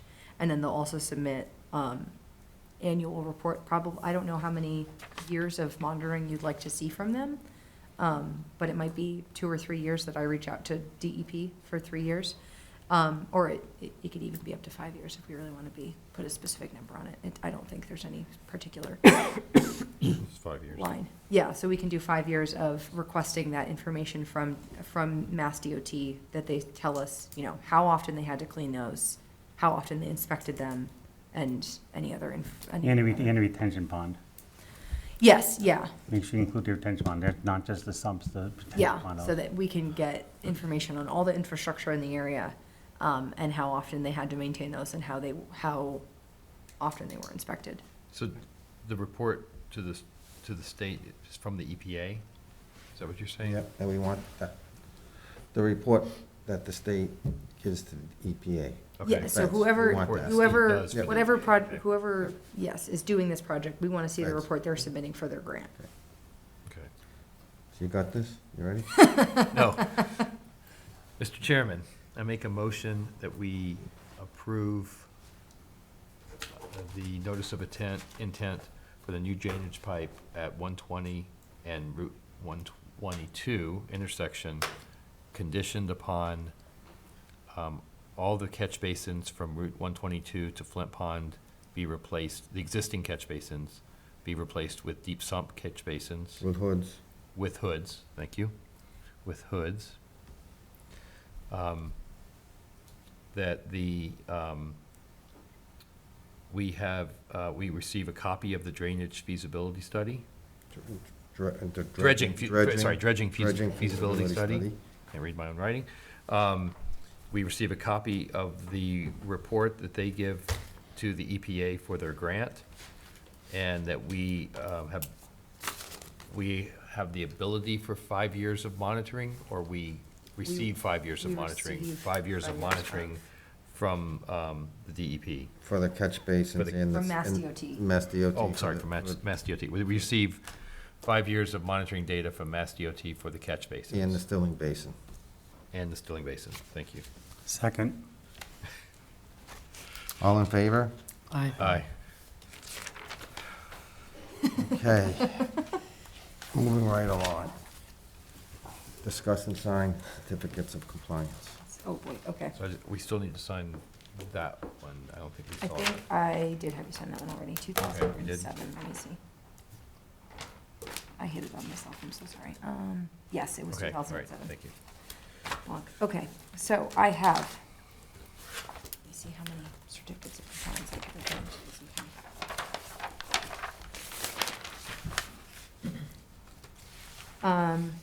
So our first certificate of compliance is for 11 Lamplighter Drive. This project was clearly from several years ago. It was for the addition of a house. The addition has been constructed. They removed the erosion control several years ago because it was constructed a long time ago. And there's no encroachment, they've maintained the area. She's very proud of the amount of work that she puts into the riverfront, in the stream that runs behind her house, and removing any trash and debris that settles. So I would recommend the certificate of compliance be issued for that property. Okay. For 11 Sunset Lane, we just saw the opening of their new project this evening, so I believe we can finally close their old project. So this is for the addition of a house, the construction of a retaining wall, and the top deck of the existing structure. Can we wait on that a little bit? Yeah, can we wait to sign off on that until we get what they come back Slightly next more. month? Sure, yeah. Okay. Why Okay, don't we just so we will hold that we will put that on for one more month. They Hope- waited this long. Yes, exactly. So this is for 11 Lamplighter Drive.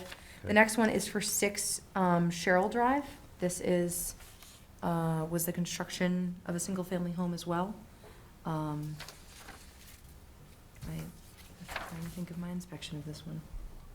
This was also, the state was nicely stabilized. They had originally had an enforcement order out because they had failed to do the wetland replication area that they had promised to do, but the wetland replication area has been completed.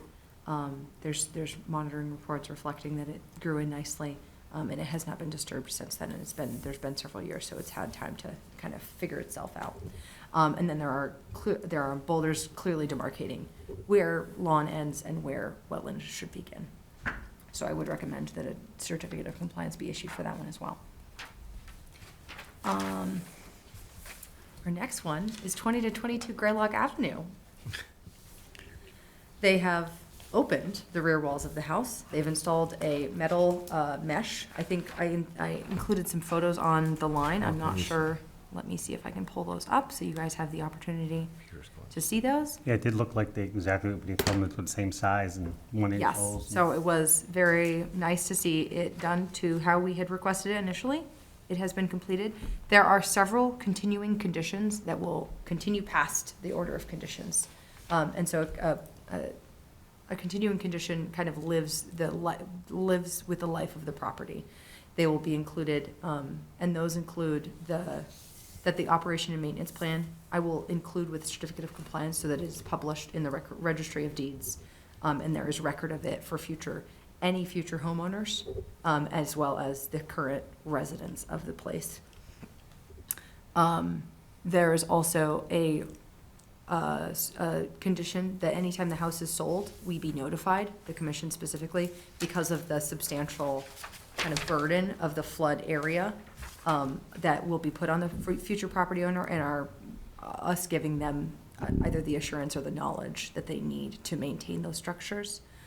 And then they will also need to submit yearly stormwater reports. Those will also go to Vincent, so they are required for the next several years for the maintenance of the rain garden, and then also proof that they are maintaining those brand new flood openings. So I can recommend with the extensive continuing conditions that will go with that property. Okay. Is the house sold? The house is not sold. At this time, they are proposing to rent it for the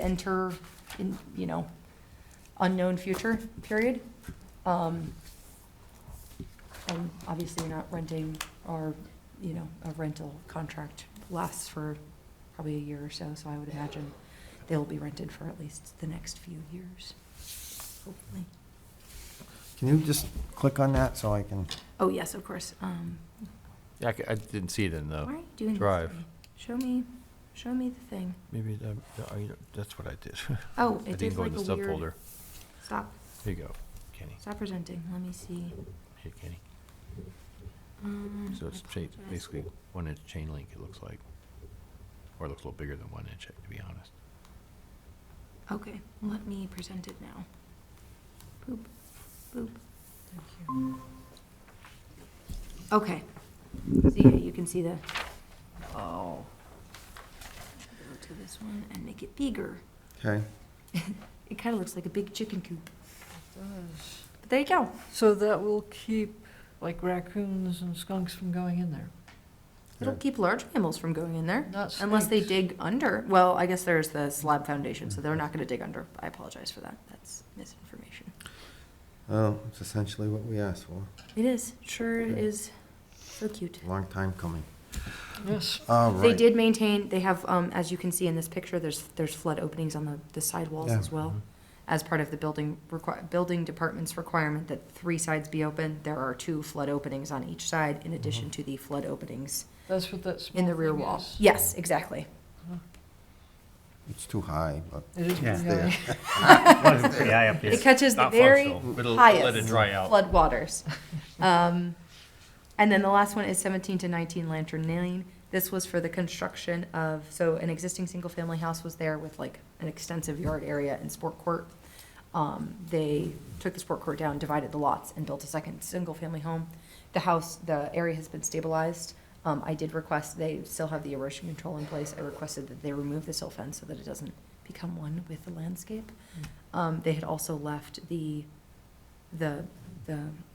poles from the fence of the sport court, for some reason, were just left where they knocked them over and just left them there. So I requested that they remove those. I would recommend that a certificate of compliance be issued with the kind of conditions that those Okay. items that I requested they be followed up on.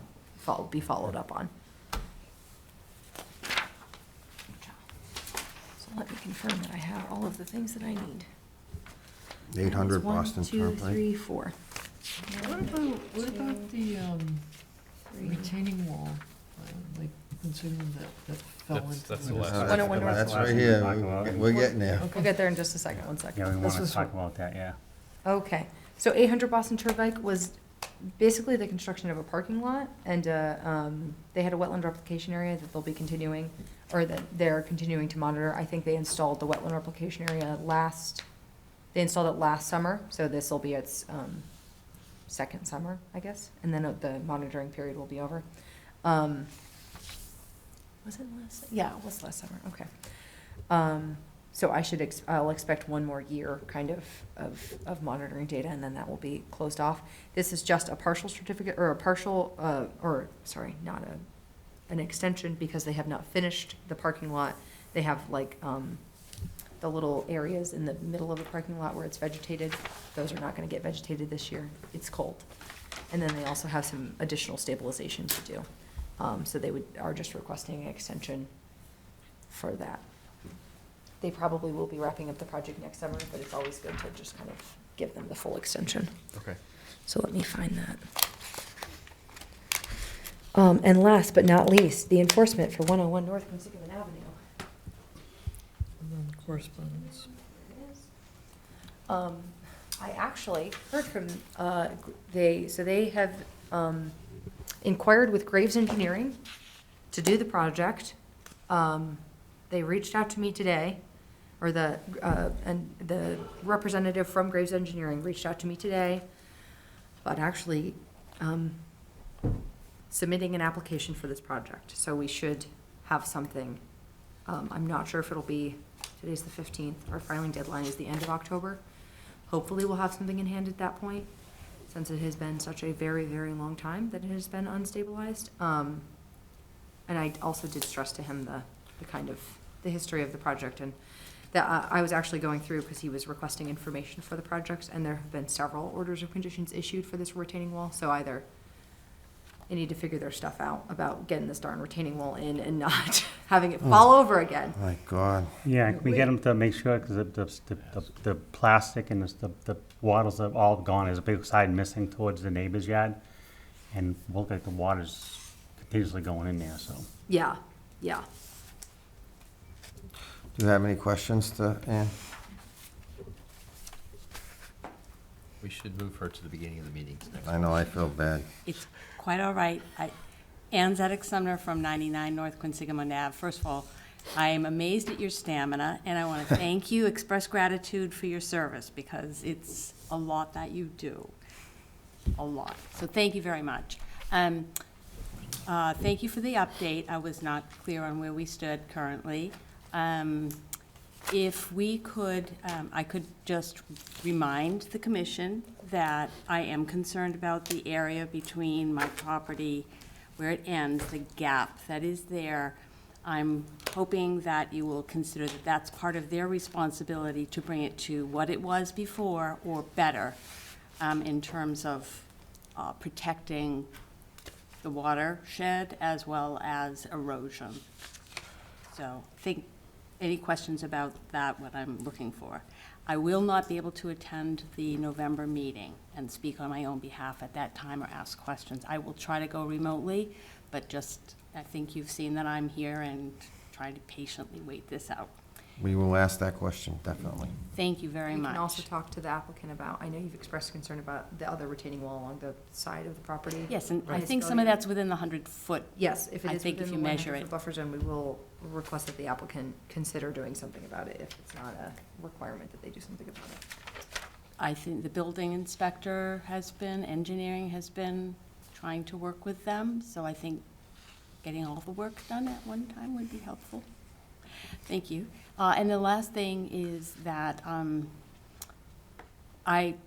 not really understanding why the erosion protection is not there. That doesn't take an engineer, I don't think, to say, put up the hay bales and the silt fence or whatever it is that you call that, why that has not been addressed. I'm not sure either, because I have reached out to the applicant several times about, we've had trouble communicating with him via snail mail, so I usually will reach out to him via email. But yeah, I've not seen significant changes made after reaching out to him Several enforcement or notifications of violation have been sent. An enforcement order, which is like the next step after notification of Right. violation has been sent. Also, a fine. And fines, yeah. Fined. We have started fining him as well. So, don't know. Yeah, That's the kind of- original thing that was put up after you were first notified in June. Yeah, It- so it just I fell sent a back. notification of, yeah. You've seen so- the pictures. The yeah, pictures and are it's- So unchanged. as part of, so initially when they came before us, I think you notified us first that there was an issue. After that, he got in touch with us. We issued an emergency certificate, which is to do work without a permit, with the intention of just stabilizing a site. That was when the erosion control, however interestingly it was installed, went up, and how well it was maintained. And then after that, it's basically just been notifications of violations and enforcement orders because that erosion control has not been maintained. And then the stabilization of the site has slowly kind of taken hold because it had time for the grass to grow. But that's about the extent of the stabilization of the site. But that Yeah, doesn't those help the piles don't shoreline. look The like they're immediate shifting, shoreline is exactly. not affected by the overgrowth now that's happened. Yeah, Right. exactly. So that, yeah, the That'd be shoreline simple. itself is differently affected than, and at this point, they want to get the permitting, or they should want to get their permitting soon so that they can do all of this work while the drawdown is in effect. So they need to He get needs it. to address a lot of things. Lot of- And I just hope when he comes in, he addresses all the concerns that we have, the erosion, the wall, how it ties into the existing walls, engineered wall. There's gonna be a lot of things we ask for. I just hope he comes in and he doesn't get delayed. Because he's had all So- summer to do this and he has, it's very frustrating. Even just a silt fence. Right. It's I too mean, much. Correct. I mean, we've asked, I don't know how many times Aaliyah sent them, it was tough. Yeah, Very so tough. when I reach out, the representative for the project has put in a records request for all of the previous applications, so I'll send him all of those, as well as what the commission kind of has discussed in the past several months and the problems that have arisen, and how those should be addressed in any filing that they are making to the commission. Can we put send another fine for not doing it up, at least put the, oh no, I don't know if that's if something of the I have next to step. look at how the fining works, because it's like this is the first fine that I've ever sent. So I don't know how to keep fining, or like What- when new periods of fining begin. I'm not, Well, since he's he's reached out to you and you are having conversations, I think let him keep the lines open. He's got an engineer finally, he has somebody. Yeah. And then start working on it, and Graves is reputable, so. yeah. Just give them all the information that we're gonna be looking for, Mhm. and hopefully. Yeah, so they come can in, at least so come they forward with can a come in. prepared filing of like, Yep. this is what the commission would really like to Yep. see happen. Mhm. And then, Thank you very much. yeah, have a good evening. Thank you. Sir, do you have something you wanna say? I just have a kind of a procedural technical question for Aaliyah. Oh, okay, about the peer review, okay. All right, Mr. Chairman, I make a motion that we adjourn. were you good? Oh, I sorry. think so, yep, Okay. good to go. I'll second. Go home. All in favor? Aye. Aye.